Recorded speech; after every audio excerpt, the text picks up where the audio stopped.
أعوذ بالله من الشيطان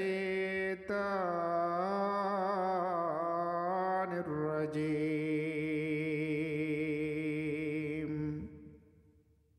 وقل الحق من ربكم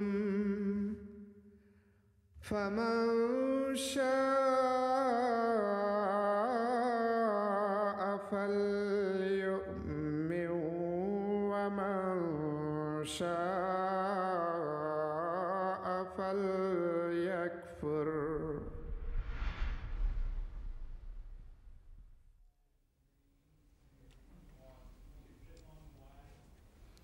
আসসালামু আলাইকুম ওয়া রাহমাতুল্লাহি ওয়া বারাকাতুহু আশহাদু আল্লা ইলাহা ইল্লাল্লাহু ওয়াহদাহু লা শারীকা লাহু ওয়া আশহাদু আন্না মুহাম্মাদান আবদুহু ওয়া রাসূলুহু আল্লাহুম্মা সাল্লি আলা মুহাম্মাদ ওয়া আলা আলি মুহাম্মাদিন কামা সাল্লাইতা আলা ইব্রাহিমা ওয়া আলা আলি ইব্রাহিমা ইন্নাকা হামিদুম মাজিদ আল্লাহুম্মা বারিক আলা মুহাম্মাদ ওয়া আলা আলি মুহাম্মাদিন কামা বারাকতা আলা ইব্রাহিমা ওয়া আলা আলি ইব্রাহিমা ইন্নাকা হামিদুম মাজিদ। সুপ্রিয় দর্শক শ্রোতা, আপনাদের প্রত্যেকে যে যেখানেই থাকুন না কেন আপনাদেরকে স্বাগত জানাচ্ছি আমাদের আজকের সত্যের সন্ধানে অনুষ্ঠানে। আপনারা জানেন আমাদের সত্যের সন্ধানে অনুষ্ঠান দ্বিতীয় মাসের শেষ সপ্তাহে 4 দিন ধরে চলতে থাকে। তো আজ এই পর্বের অনুষ্ঠানের শেষ দিন। আজকে আমরা 1.5 ঘন্টার অনুষ্ঠান নিয়ে আপনাদের সামনে উপস্থিত হয়েছি আর বিভিন্ন বিষয় আলোচনা হবে। আমরা আশা করব আপনারা আমাদের সাথে কথা বলার জন্য এবং আপনাদের প্রশ্নের উত্তর জেনে নেওয়ার জন্য আপনারা টেলিফোন করবেন। এবং এই 1.5 ঘন্টার অনুষ্ঠানে আমাদের সাথে আজকে যারা আলোচনার জন্য যোগ দিয়েছেন আমি তাদের সাথে পরিচয় করে দিচ্ছি। প্রথমে আছেন মাওলানা আব্দুল আউয়াল খান চৌধুরী সাহেব এবং আছেন মাওলানা ফিরোজ আলম সাহেব। সুদর্শকবৃন্দ, আমরা বারবার বলেছি, আজকেও জানিয়ে দিচ্ছি, অনুষ্ঠান চলাকালীন সময় আপনারা টেলিভিশন পর্দায় চোখ রাখুন। টেলিভিশন পর্দার নিচের দিকে আপনারা দেখতে পারবেন আমাদের সাথে যোগাযোগের বিস্তারিত নাম্বারগুলো। আপনারা সময় সুযোগ মতো ফোন করুন। এছাড়া আপনারা ফ্যাক্সও পাঠাতে পারেন এবং ইমেলের মাধ্যমে আমাদের সাথে অনুষ্ঠানে সরাসরি যোগ দিতে পারেন। তো আজ যেহেতু বিভিন্ন জামাতে নতুন নতুন দর্শক এসেছেন, তো আপনাদেরকে আন্তরিকভাবে সাধুবাদ জানিয়ে এবং প্রাণঢালা শুভেচ্ছা জানিয়ে আমরা অনুষ্ঠান শুরু করতে যাচ্ছি। আর নতুন যারা দর্শক এসেছেন তাদের মনে স্বভাবতই এই প্রশ্নটি জাগবে যে আহমদিয়া জামাত কি, এটি আমরা জানতে চাই। তাই আমি মাওলানা ফিরোজ আলম সাহেবের কাছে প্রথমেই অনুরোধ রাখব যে আপনি যদি সংক্ষিপ্তভাবে মুসলমানের সংজ্ঞা বলে দেন, তারপরে আমরা আস্তে আস্তে অন্য বিষয়ে আলোচনায় এগোবো। আপনাকে অনেক ধন্যবাদ। হযরত মুহাম্মদ রাসূলুল্লাহ সাল্লাল্লাহু আলাইহি সাল্লাম যে উম্মত পৃথিবীতে প্রতিষ্ঠা করেছেন সেই উম্মতের নাম হলো উম্মতে মুসলিমা, অর্থাৎ সেই উম্মত যার সম্পর্ক শান্তির সাথে এবং অন্যের নিরাপত্তার সাথে, যে উম্মত নিজে শান্তিতে থাকে এবং অন্যের নিরাপত্তা বিধান করে। তো মুসলমানের সংজ্ঞা, হযরত মুহাম্মদ রাসূলুল্লাহ সাল্লাল্লাহু আলাইহি সাল্লামের পুরো ইসলামটাই আসলে মুসলমানের ধর্ম। এই ধর্মের বা ইসলামের সংজ্ঞা হযরত মুহাম্মদ রাসূলুল্লাহ সাল্লাল্লাহু আলাইহি ওয়াসাল্লাম দিয়েছেন। কোরআনে কারিমে তা উল্লেখ আছে। তিনি যা বলেছেন তা কোরআন থেকেই বলেছেন। প্রথমে আমি কোরআন শরীফের আয়াত আপনাদের সামনে তুলে ধরছি, যে আয়াতে মুসলমানের সংজ্ঞা স্পষ্টভাবে বোঝা যায় যে মুসলমান কে। সূরা বাকারার 113 নম্বর আয়াত, আউযু বিল্লাহি মিনাশ শাইতানির রাজিম, বালা মান আসলামা ওয়াজহাহু লিল্লাহি ওয়া হুয়া মুহসিনুন ফালাহু আজরুহু ইনদা রাব্বিহি ওয়ালা খাউফুন আলাইহিম ওয়ালা হুম ইয়াহজানুন। শুনো, মান আসলামা ওয়াজহাহু লিল্লাহি, মুসলমানকে, যে মুসলমান সে যে খোদার পথে স্বীয় পুরো সত্তাকে সমর্পণ করে। আহমদিয়া মুসলিম জামাতের প্রতিষ্ঠাতা হযরত মির্জা গোলাম আহমদ আলাইহিস সালাতু ওয়াস সালাম তার বই আয়নায়ে কামালাতে ইসলামে কোরআন শরীফের এই আয়াতের তাফসীর করতে গিয়ে সেখানে মুসলমানের সংজ্ঞা নিজে তুলে ধরেছেন। আমি তার অনুবাদ করে নিয়ে এসেছি, তা পড়ে শোনাচ্ছি। তিনি বলেন যে মুসলমান সে যে খোদার পথে স্বীয় পুরো সত্তাকে সমর্পণ করে, অর্থাৎ নিজেকে সে উৎসর্গ করে খোদা ও তার ইচ্ছা অনুসরণ এবং তার সন্তুষ্টি অর্জনের জন্য। আল্লাহকে অনুসরণ এবং আল্লাহর ইচ্ছার অনুসরণ এবং আল্লাহর সন্তুষ্টি অর্জনের জন্য সে নিজেকে উৎসর্গ করে। যে এমনটি করে সে মুসলমান। খোদার সন্তুষ্টির জন্য স্থায়ীভাবে নেক কর্মের উপর সে প্রতিষ্ঠিত হয় এবং নিজের সকল ব্যবহারিক শক্তি তার পথে নিয়োজিত করে। অর্থাৎ এখন সামারাইজ করছেন তিনি যে বিশ্বাস ও কর্মের দিক থেকে 100% খোদার মাঝে বিলীন হওয়ার নাম হলো ইসলাম। হুজুর বলছেন যে বিশ্বাসগতভাবে কিভাবে মুসলমান হয়। বিশ্বাসের দিক থেকে মুসলমান হওয়ার অর্থ হলো নিজের পুরো সত্তা সম্পর্কে তার এই বিশ্বাস থাকতে হবে যে তাকে সৃষ্টি করা হয়েছে খোদাকে চেনা, তার আনুগত্য এবং তার ভালোবাসা ও সন্তুষ্টি অর্জনের জন্য। আর ব্যবহারিক দিক থেকে প্র্যাকটিক্যালি কিভাবে মুসলমান হওয়ার প্রমাণ দিতে হবে তাকে, খোদা প্রদত্ত সমস্ত শক্তি, সকল বৃত্তি, সামর্থ্য এবং যোগ্যতার সাথে সম্পর্কযুক্ত সকল কর্ম যথাসময়ে যথাস্থানে করার নাম হলো ইসলাম। এটি হলো ইসলামের সংজ্ঞা। তো সার কথা হলো যে নিজেকে সম্পূর্ণভাবে খোদার সত্তার মাঝে বিলীন করা, এটি হলো ইসলাম। খোদার হয়ে খোদার জন্য জীবনযাপন করা, এটি খোদার সাথে সম্পর্কযুক্ত। ইসলামের দ্বিতীয় অংশ আছে, সেই অংশ এই আয়াতে উল্লেখ আছে। আয়াতের পরের অংশের অনুবাদ পড়লে বোঝা যাবে। পরের অংশ হলো ওয়াহুয়া মুহসিনুন, যে সে শুধু আল্লাহ তাআলার দরবারেই সমর্পণ করে না, এটি সব কিছু নয়। একজন মুসলমানের জন্য দ্বিতীয় শর্ত হলো তাকে অন্যের উপর এহসান করতে হবে, অন্যের সাথে সদ্ব্যবহার করতে হবে, মানব জাতির সাথে ভালো ব্যবহার করতে হবে, মানুষের অধিকার তাকে দিতে হবে। এটি হলো মোহসেন শব্দের রুট, এহসান করা, হোসন। অন্যের সাথে ব্যবহার, আচার আচরণে তাকে সুন্দর মানুষ হওয়ার, সুন্দর ব্যক্তি হওয়ার স্বাক্ষর রাখতে হবে, মানুষের অধিকার এক কথায় তাকে দিতে হবে। তো এই হলো মুসলমানের দুটো অংশ। একটা মানুষ যদি কোনো ব্যক্তির পক্ষ থেকে অশান্তির সম্মুখীন হয় তাহলে তার ইসলাম এখনও সম্পূর্ণ হয়নি। এটি রাসূলুল্লাহর বিভিন্ন হাদিসে আমরা দেখতে পাই। রাসূলুল্লাহ সাল্লাল্লাহু আলাইহি ওয়াসাল্লাম বলেছেন, সে ব্যক্তি মুসলমান নয় যার হাত থেকে অন্যরা নিরাপদ নয়, যার জিহ্বা থেকে অন্যরা নিরাপদ নয়, যার আক্রমণ থেকে অন্যরা নিরাপদ নয়, সে ব্যক্তি মুসলমান হতে পারে না। এটি কোরআন শরীফ থেকে পেশ করার পর এখন আমি রাসূল করিম সাল্লাল্লাহু আলাইহি ওয়াসাল্লামের একটি হাদিস তুলে ধরছি। ইসলামের প্রথম যুগে যখন ইসলামের গোড়াপত্তন হচ্ছিল, আল্লাহ তাআলা হযরত জিবরাইল আলাইহিস সালাতু ওয়াস সালামকে প্রেরণ করতেন মুসলমানদেরকে ইসলাম শেখানোর জন্য। একবার এমনই এক মুহূর্তে হযরত জিবরাইল আলাইহিস সালাতু ওয়াস সালাম রাসূলুল্লাহর কাছে আসেন। তিনি সাল্লাল্লাহু আলাইহি ওয়াসাল্লামকে হযরত জিবরাইল 4টা প্রশ্ন করেন।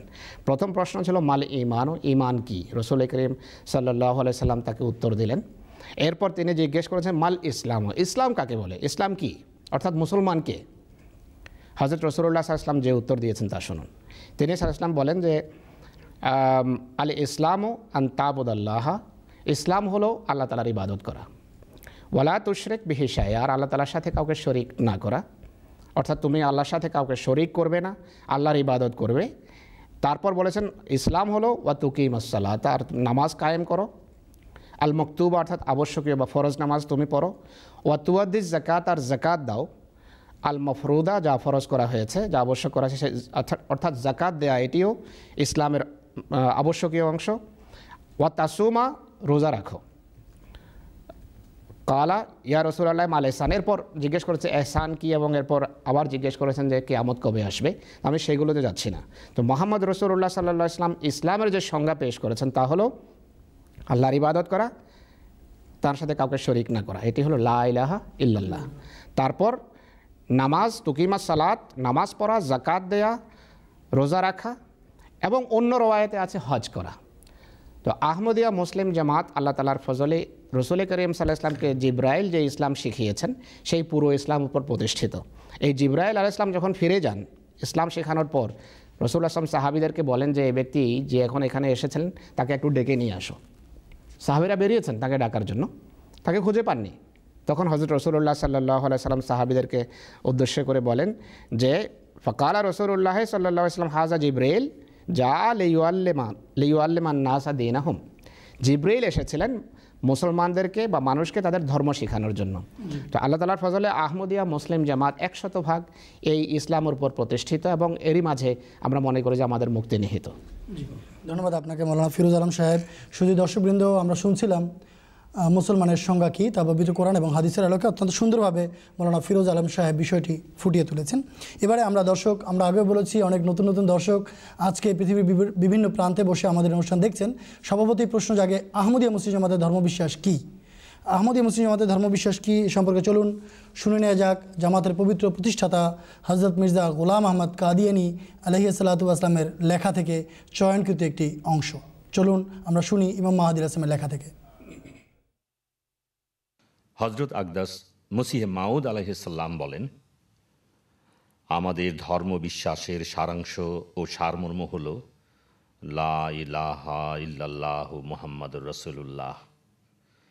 এই পার্থিব জীবনে আমরা যা বিশ্বাস করি এবং আল্লাহ তাআলার কৃপায় ও তাঁরই প্রদত্ত তৌফিকে যা নিয়ে আমরা এই নশ্বর পৃথিবী ত্যাগ করব তা হলো আমাদের সম্মানিত নেতা হযরত মুহাম্মদ মুস্তাফা সাল্লাল্লাহু আলাইহি ওয়াসাল্লাম হলেন খাতামান নবিয়্যিন এবং খায়রুল মুরসালিন, যার মাধ্যমে ধর্ম পূর্ণতা প্রাপ্ত হয়েছে এবং যে নিয়ামত দ্বারা সত্য পথ অবলম্বন করে মানুষ আল্লাহ তাআলা পর্যন্ত পৌঁছতে পারে তা পরিপূর্ণতা লাভ করেছে। আমরা দৃঢ় প্রত্যয়ের সাথে বিশ্বাস রাখি কোরআন শরীফ শেষ ঐশী গ্রন্থ এবং এর শিক্ষা, বিধান, আদেশ ও নিষেধের মাঝে এক বিন্দু বা কণা পরিমাণও সংযোজনও হতে পারে না আর বিয়োজনও হতে পারে না। এখন আল্লাহর পক্ষ থেকে এমন কোনো ওহী বা ইলহাম হতে পারে না যা কোরআন শরীফের আদেশাবলীকে সংশোধন বা রহিত কিংবা কোনো একটি আদেশকেও পরিবর্তন করতে পারে। কেউ যদি এমন মনে করে তবে আমাদের মতে সে ব্যক্তি বিশ্বাসীদের জামাত বহির্ভূত, ধর্মত্যাগী ও কাফের। আমাদের আরও বিশ্বাস হচ্ছে সিরাতে মুস্তাকিমে উপনীত হওয়া তো দূরের কথা, কোনো মানুষ আমাদের নবী সাল্লাল্লাহু আলাইহি ওয়াসাল্লামের অনুসরণ ছাড়া এর সামান্য পরিমাণও অর্জন করতে পারে না। আমরা আমাদের নবী সাল্লাল্লাহু আলাইহি ওয়াসাল্লামের সত্যিকার ও পূর্ণ অনুসরণ ছাড়া কোনো ধরনের আধ্যাত্মিক সম্মান ও উৎকর্ষ কিংবা মর্যাদা ও নৈকট্য লাভ করতেই পারি না। ইজালায় আওহাম প্রথম খণ্ড পৃষ্ঠা 137 ও 138। প্রিয় দর্শক শ্রোতা, আমরা শুনছিলাম হযরত মসিহ মাউদ আলাইহিসসালাতু ওয়াসসালামের একটি বিখ্যাত উদ্ধৃতি এবং তিনি তার এই উদ্ধৃতিতে আহমদিয়া মুসলিম জামাতের ধর্মবিশ্বাস কী তা স্পষ্ট করেছেন। এর পাশাপাশি মহানবী হযরত মুহাম্মদ মুস্তাফা সাল্লাল্লাহু আলাইহি ওয়াসাল্লামের অতুলনীয় মর্যাদা এবং তার অবস্থান কী আহমদীদের দৃষ্টিতে তাও এই উদ্ধৃতির আলোকে সুস্পষ্ট। এবার আমি মৌলানা আব্দুল আউয়াল সাহেবের কাছে আসবো একটি প্রশ্ন নিয়ে, যে এই উদ্ধৃতির আলোকে দেখা যায় সবই সমান, অন্যরা যেভাবে বিশ্বাস করে ইসলামকে সেভাবে আমরাও করি, তাহলে আহমদী এবং অন্যদের মধ্যে তফাৎটা কোথায়, পার্থক্যটা কী, কেন আমরা আলাদা জামাত গঠন করলাম? ধন্যবাদ। এই যে হযরত আকদাস মসিহ মাউদ আলাইহিস সালামের লেখার থেকে একটি অংশ দর্শক আপনাদেরকে শোনানো হলো, এখান থেকে পরিষ্কার জানা যাচ্ছে মৌলিক ইসলাম নিয়ে আমাদের এবং সাধারণ মুসলমানদের মধ্যে কোনো বিবাদ বা বিতণ্ডা নাই। তারা যেটাকে ইসলাম বলছেন, আহলে সুন্নাত ওয়াল জামাত সুন্নি মুসলমানরা যেটাকে ইসলাম বলে আখ্যায়িত করছেন, আমরাও সেটাকে ইসলাম বলে আখ্যায়িত করছি। কোরআন শরীফের সূরা আল মায়েদার 4 নম্বর আয়াতের শেষাংশে আল্লাহ তাআলা বলেছেন, আউযুবিল্লাহি মিনাশ শাইতানির রাজিম, আল ইয়াওমা আকমালতু লাকুম দীনাকুম ওয়া আতমামতু আলাইকুম নি'মাতি ওয়া রাযীতু লাকুমুল ইসলাম দীনা। আজকের দিন আমি তোমাদের জন্য আমার ধর্মকে তোমাদের জন্য সম্পূর্ণ করে দিলাম, তোমাদের প্রতি আমার অনুগ্রহ এবং নিয়ামতকে পরিপূর্ণ করে দিলাম এবং ইসলামকে তোমাদের ধর্মরূপে মনোনীত করলাম। এই যে 4 নম্বর আয়াতের শেষাংশে আল্লাহ তাআলা এই ঘোষণা দিলেন, এর মাধ্যমে তিনি বলে দিলেন যে আজ ধর্ম সম্পূর্ণ হয়ে গেল, শেষ হয়ে গেল। শেষ শরীয়ত বাহক নবী খাতামান নবীন হযরত মুহাম্মদ সাল্লাল্লাহু আলাইহি ওয়াসাল্লামের মাধ্যমে ইসলাম পূর্ণাঙ্গীন রূপ লাভ করলো। এরপরে নতুন কোনো ধর্মের কোনো সুযোগ নাই, আল্লাহর পক্ষ থেকে নতুন কোনো শরীয়ত আসবে না, নতুন কোনো বিধান আসবে না, এটা আমাদের আন্তরিক বিশ্বাস। তফাৎ হচ্ছে হযরত মুহাম্মদ রাসূলুল্লাহ সাল্লাল্লাহু আলাইহি ওয়াসাল্লামের এই পূর্ণাঙ্গীন শরীয়তকে, এই সুরক্ষিত শরীয়তকে সুরক্ষার জন্য আল্লাহ তাআলা একটি বিধান রেখেছেন। আর সেই বিধান অনুযায়ী শেষ যুগে দলাদলি ভাঙার জন্য, এক নেতা এক দল পুনরায় আমাদেরকে ঐক্যবদ্ধ করার জন্য এবং আধ্যাত্মিক ঐশী নেতৃত্ব ফিরিয়ে দেওয়ার জন্য, ইমানের চেতনা জাগ্রত করার জন্য, আধ্যাত্মিকতা ফিরিয়ে দেওয়ার জন্য আল্লাহ তাআলার পক্ষ থেকে প্রতিশ্রুত মসিহ এবং মাহদী আলাইহিস সালামের আসার কথা ছিল। আহমদিয়া জামাত বিশ্বাস করে সেই প্রতিশ্রুত মসিহ আলাইহিস সালাম এসে গেছেন, সেই প্রতিশ্রুত মাহদী আলাইহিস সালাম এসে গেছেন। এই দুইটি উপাধি একজন ব্যক্তির, আর তিনি হচ্ছেন হযরত আকদাস মির্জা গোলাম আহমদ কাদিয়ানী আলাইহিস সালাম। রাসূলুল্লাহ সাল্লাল্লাহু আলাইহি ওয়াসাল্লামের অনুসারী তিনি, রাসূলুল্লাহ সাল্লাল্লাহু আলাইহি ওয়াসাল্লামের উম্মত তিনি, রাসূলুল্লাহ সাল্লাল্লাহু আলাইহি ওয়াসাল্লামের দাস তিনি। আল্লাহ তাআলা তার প্রেম গ্রহণ করেছেন এবং তাকে, এই উম্মতকে ঐক্যবদ্ধ একীভূত করার দায়িত্ব দিয়েছেন। আল্লাহ তাআলা আমাদেরকে এটা বুঝার এবং যাচাই করে মানার সৌভাগ্য দান করুন। ধন্যবাদ আপনাকে মৌলানা আব্দুল আউয়াল খান চৌধুরী সাহেব, ধন্যবাদ আপনাকে। এবারে দর্শক আমরা চলে যাব সরাসরি আপনাদের সাথে ফোন কলে আপনাদের সাথে কথা বলার জন্য। এখানে আমি দেখতে পাচ্ছি যে ফোনে আছেন ফিরোজ আলম সাহেব, পশ্চিমবঙ্গ ভারত থেকে 1 নম্বর লাইনে আছেন। আসসালামু আলাইকুম। আসসালামু আলাইকুম। আসসালাম। আসসালামু আলাইকুম। ওয়ালাইকুম আসসালাম, আমরা শুনছি, আপনি বলুন। আমি উত্তরবঙ্গ কারিপাড়া জামাত থেকে ফিরোজ আলম বলছি যে জি জি জি বলুন। বর্তমানে উত্তরবঙ্গ তথা জলপাইগুড়ি জেলা ও কুচবিহার জেলায় জি জি সুনামির মতো এক বড় প্রলয় চলছে জামাতে আহমদিয়ার বিরুদ্ধে। তার নেপথ্যে জমিয়তে উলামা হিন্দের লোকেরা একটি কমিটি করেছেন, তার নাম দিয়েছেন কাদিয়ানী প্রতিরোধ কমিটি। আচ্ছা। তার ওই 50-60 জন মুফতি মুহাদ্দিস মিলে কোচবিহার জেলার খোঁটাবাড়ি জামাতে আমাদের 17 জন নর্মবানকে নানা রকম প্রশ্ন করেছেন এবং জোর করে তাদের দ্বারা লিখে নিয়েছেন, যা তা আমি পড়ে শোনাচ্ছি। আপনি ভাই ফিরোজ আলম সাহেব, আপনি এত বড় লিফলেট পড়ার দরকার নাই। আপনি যদি কোনো প্রশ্ন থাকে আপনি প্রশ্নটি করুন। আমি প্রশ্নই করছি যে ওরা জোর করে লিখেছে আমি শহীদুর রহমান গ্রাম উত্তর মধ্যবাড়ি জেলা কোচবিহার জামাতের প্রচারকদের সঙ্গে আলোচনা করে একটা ডেট নির্ধারণ করে আমাদের এখানে একটা বাহাদের আলোচনা সভার আয়োজন করার আপ্রাণ চেষ্টা করব। আলোচনাতে যদি আহমদিয়া মুসলিম জামাতের প্রচারকরা জয়ী হয় তাহলে আমরা ওই ধর্মে থাকবো, আর যদি হেরে যায় তাহলে পুনরায় আমরা মুসলমান হয়ে যাব।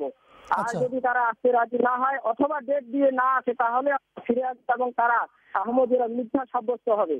উল্লেখ থাকে যে আমরা কোরআন হাদিস এবং নিজের জীবনী ছাড়া অন্য কোনো কথা মানবো না বা শুনবো না।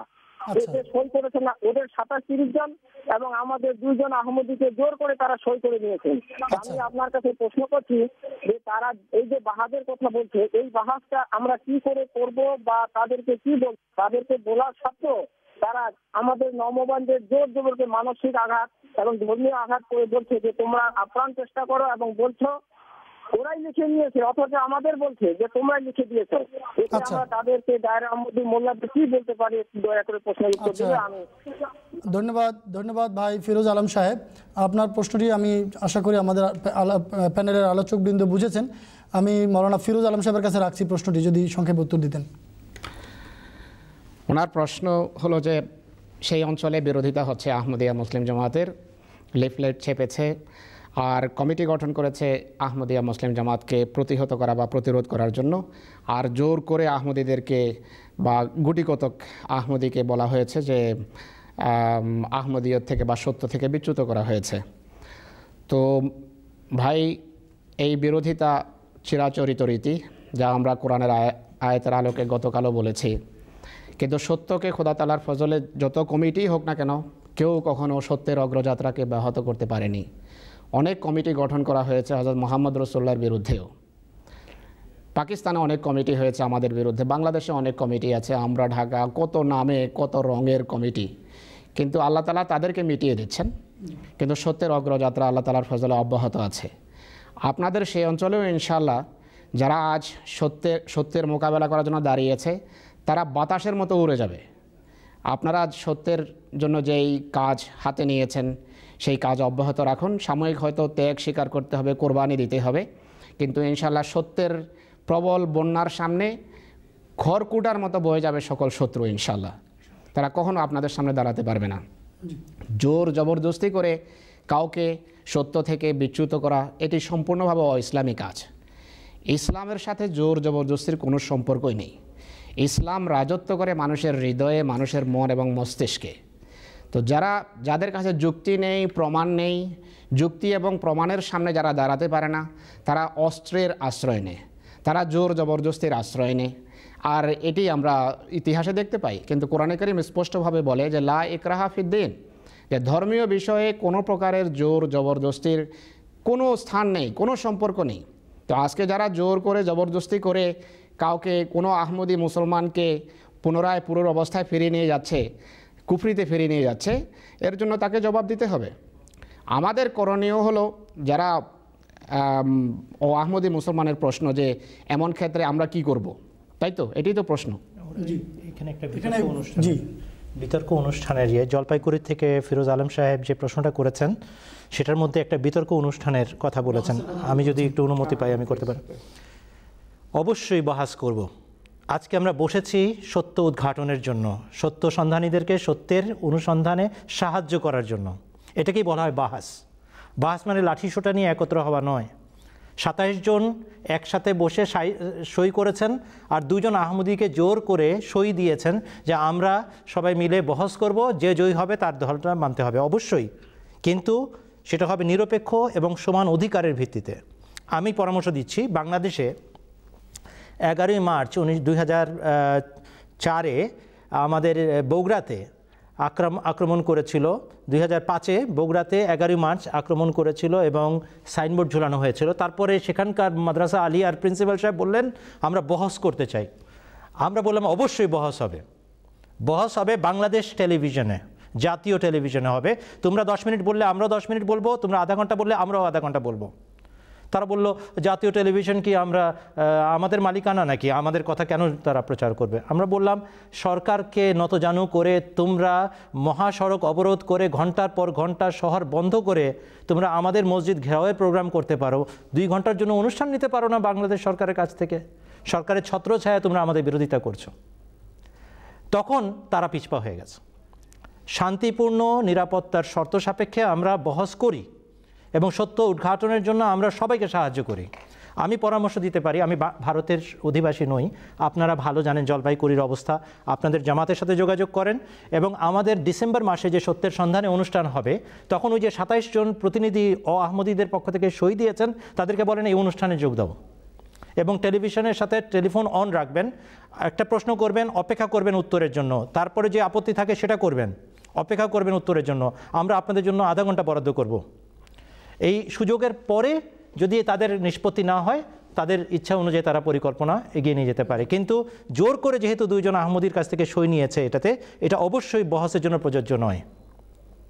আপনারা আপনাদের স্থানীয় অবস্থা অনুযায়ী নিজেদের জামাতের কাছ থেকে পরামর্শ করে দেন। আমি বাংলাদেশের অভিজ্ঞতার প্রেক্ষাপটে বলেছি, যেই মুহূর্তে ওনারা জানবেন যে পূর্ণ স্বাধীনতার সাথে আলাপ করার সুযোগ আছে, ওরা টেলিফোনের মাধ্যমে আমাদের সাথে নিজেদের মতবাদ বলতে পারে, আমরা খণ্ডন করতে পারি, কিংবা তারা বলুক আমরা খণ্ডন করব বা ওরা খণ্ডন করুক আমরা বলবো, উভয় দিকটাই চলতে পারে। আধা ঘন্টা আপনাদের জন্য আমরা বরাদ্দ করে দিব, আপনারা তাড়াতাড়ি যোগাযোগ করুন।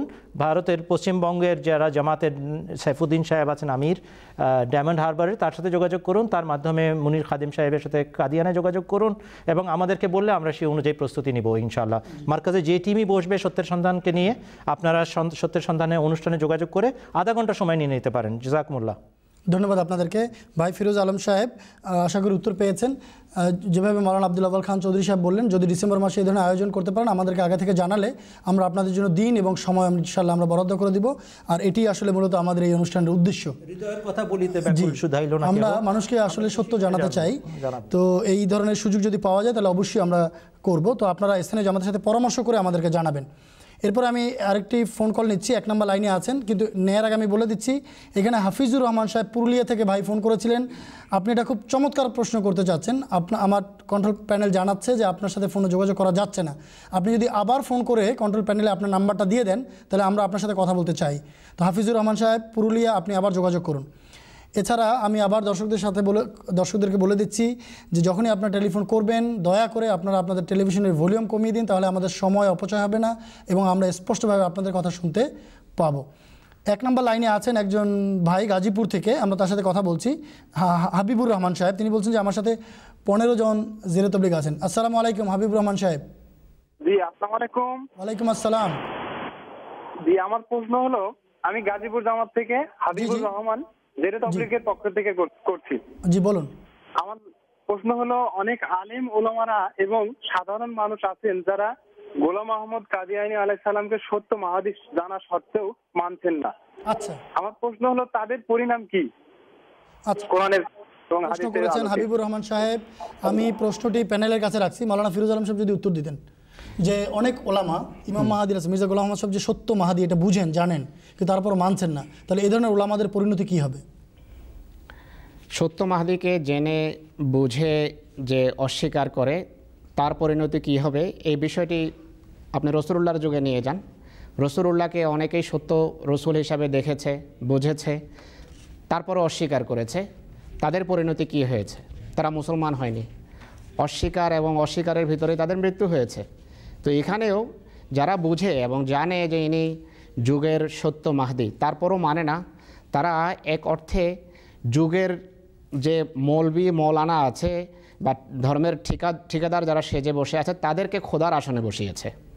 তো এটি আমি যদি সর্বোচ্চ পর্যায়ে এসে বলার অধিকার রাখে, তাই এটি বলবো যে এটা এক প্রকারের শিরক। অর্থাৎ মৌলানা মৌলবি এবং সমাজের ভয়ে আল্লাহ যেই মনোনীত ব্যক্তিকে পাঠিয়েছেন সেই ব্যক্তিকে গ্রহণ করা হচ্ছে না। তো এক অর্থে আল্লাহর উপর প্রাধান্য দেওয়া হচ্ছে মৌলবি মৌলানাকে এবং সমাজকে। যদি আল্লাহকে প্রাধান্য দেওয়া হতো তাহলে খোদার প্রেরিত এবং মনোনীত ব্যক্তিকে গ্রহণ করা উচিত ছিল। তা আমি মনে করি যার শিরক করছে এক প্রকারের। আচ্ছা, ধন্যবাদ আপনাকে মাওলানা ফিরোজ আলম সাহেব। এ ব্যাপারে আবারও আমাদের আলোচনা হতেই থাকবে। হাবিবুর রহমান সাহেব, অনেক ধন্যবাদ আপনাকে এবং আপনার সাথে যারা জিরো তাবলীগ বসে অনুষ্ঠান দেখছেন তাদের সবাইকে আমরা ধন্যবাদ জানাচ্ছি কষ্ট করে এই আমাদের অনুষ্ঠান দেখার জন্য। যদি ভাই আপনাদের মনে আরও কোনো প্রশ্নের উদয় হয়, আপনারা প্রশ্ন করতে পারেন নিঃসংকোচিত্তে। এখানে আমি যেহেতু সুযোগ এসছে আমি জানিয়ে দিচ্ছি দর্শক, আমাদের এই সত্য সন্ধান অনুষ্ঠান এখানে আমরা সামনে হয়তো 3 জন বসে আছি, কিন্তু পিছনে অনেক বড় একটি টিম কাজ করছে। বাংলাদেশ এবং পশ্চিমবঙ্গ শুধু নয়, বিশ্বের বিভিন্ন স্থানে যেখানে বাঙালিরা বসবাস করছেন সবাই চেষ্টা করছেন এই অনুষ্ঠান যাতে বেশি বেশি লোক দেখেন। আমি সবাইকে এই অনুষ্ঠানের পক্ষ থেকে ধন্যবাদ জানাচ্ছি। আল্লাহ তাআলা আপনাদের পরিশ্রম, আপনাদের আন্তরিকতা, আপনাদের নিষ্ঠা কবুল করুন এবং আপনাদের কাজে বরকত দিন। এবারে আমি 2 নম্বর লাইনটি নিচ্ছি। এটি শিলিগুড়ি ভারত থেকে আফতাব আহমদ, তিনি ফোন করেছেন। আমাকে জানানো হয়েছে তিনি একজন আহমদি। আসসালামু আলাইকুম আফতাব সাহেব।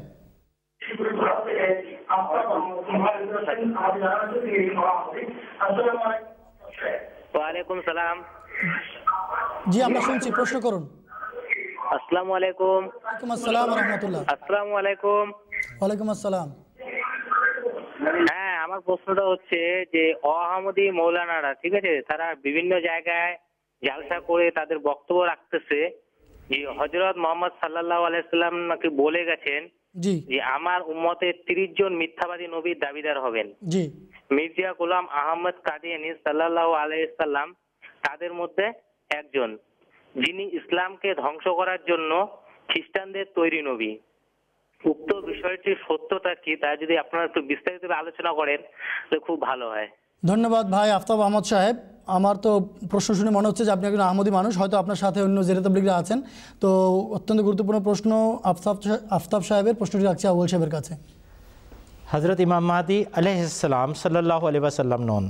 আলাইহিসসালাম এই জন্য যে হজরত মুহাম্মদ সাল্লাল্লাহু আলাইহি ওয়াসাল্লাম তাকে সালাম দিয়ে গেছেন, ফাকরাউ মিন্নি আসসালামা, যাকে হুজুর সাল্লাল্লাহু আলাইহি ওয়াসাল্লাম নিজে সালাম দিয়ে যান তিনি আলাইহিসসালাম।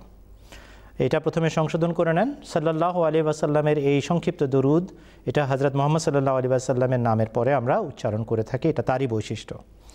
এরপরের কথাটা হচ্ছে যে 30 জন নবী ভণ্ড আসবেন এবং মির্জা গোলাম আহমদ কাদিয়ানী আলাইহিস সালাম তাদের একজন বলে আপনাদের এখানকার কিছু কিছু আলেম ওলামা প্রচারণা চালাচ্ছেন।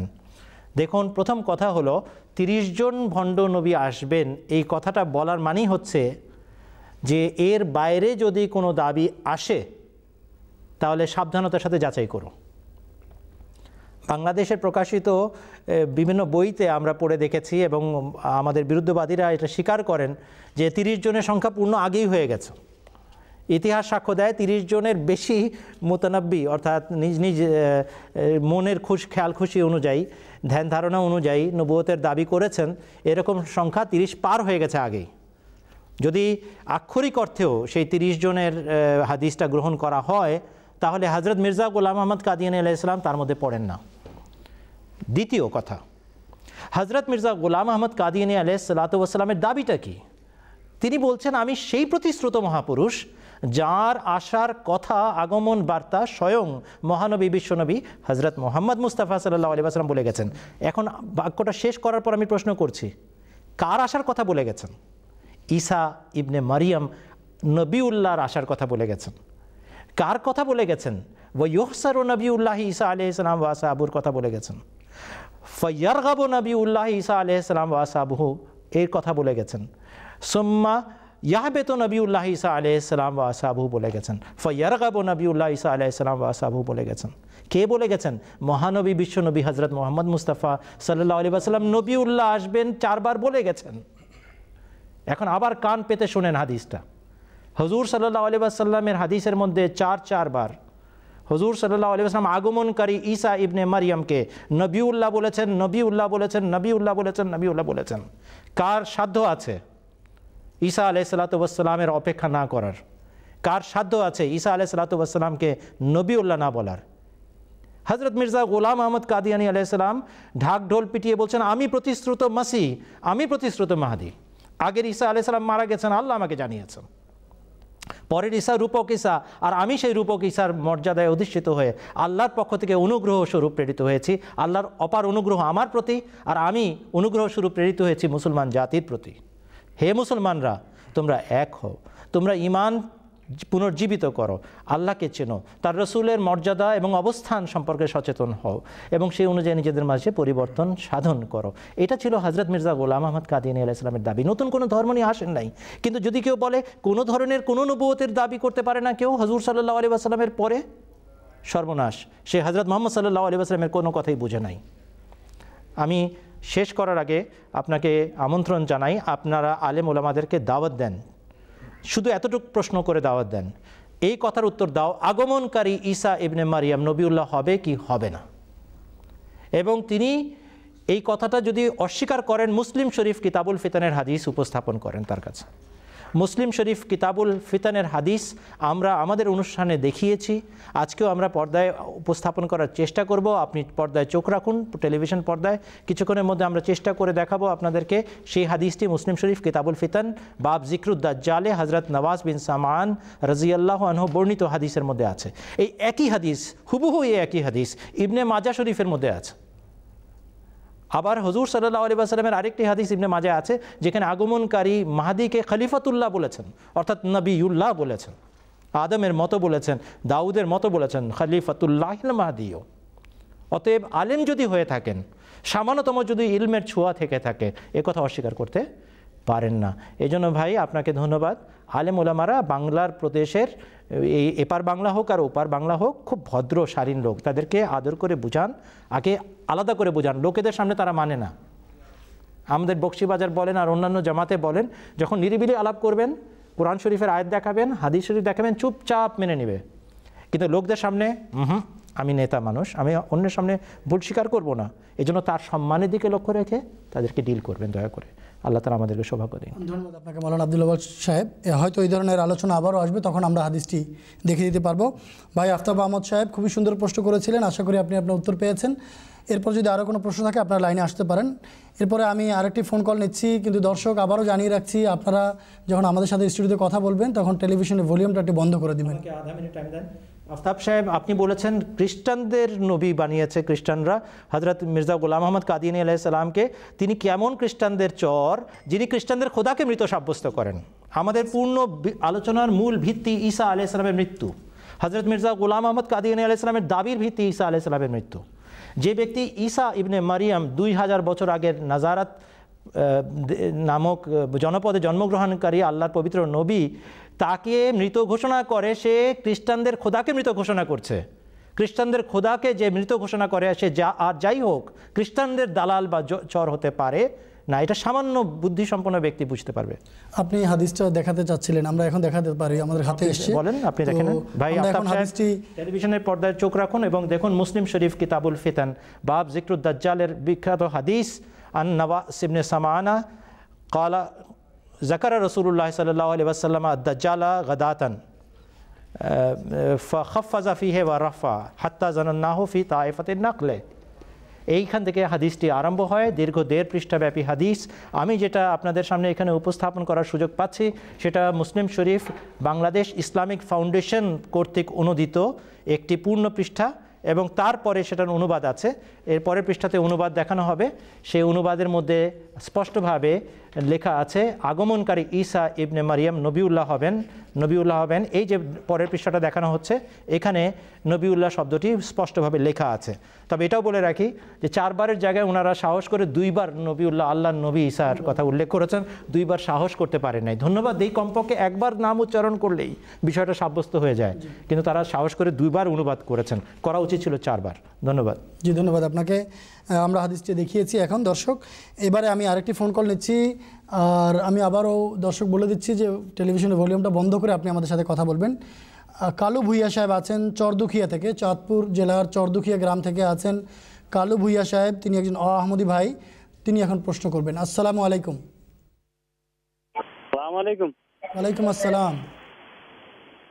হ্যাঁ ভাই, আমি বাংলাদেশ চরদুখিয়াতে বলছি, কালু ভুইয়া। জি জি জি বলুন। আমি জানতে চাই যে ইমামের পিছে নামাজ পড়লে কি আলহামদুলিল্লাহ সূরা মুসল্লিরা পড়তে পারবে কিনা, আর সূরা ফাতিহা। আর আরেকটা প্রশ্ন হলো যে নামাজের আকামত আপনারা কেন 1 বার দেন আর সুন্নি মুসলমানে কেন 2 বার দেওয়া হয়, আমি কোরআনের বা হাদিসের থেকে জানতে চাই। আচ্ছা, ধন্যবাদ কালু ভুইয়া সাহেব, ভালো প্রশ্ন করেছেন। 2টি প্রশ্ন। আহমদীরা কেন আজানের অর্ধেক একামত দেয়, আর সূরা ফাতিহা পড়তে হবে কিনা ইমামের পিছনে, মাওলানা ফিরোজ আলম সাহেব যদি উত্তর দিতেন।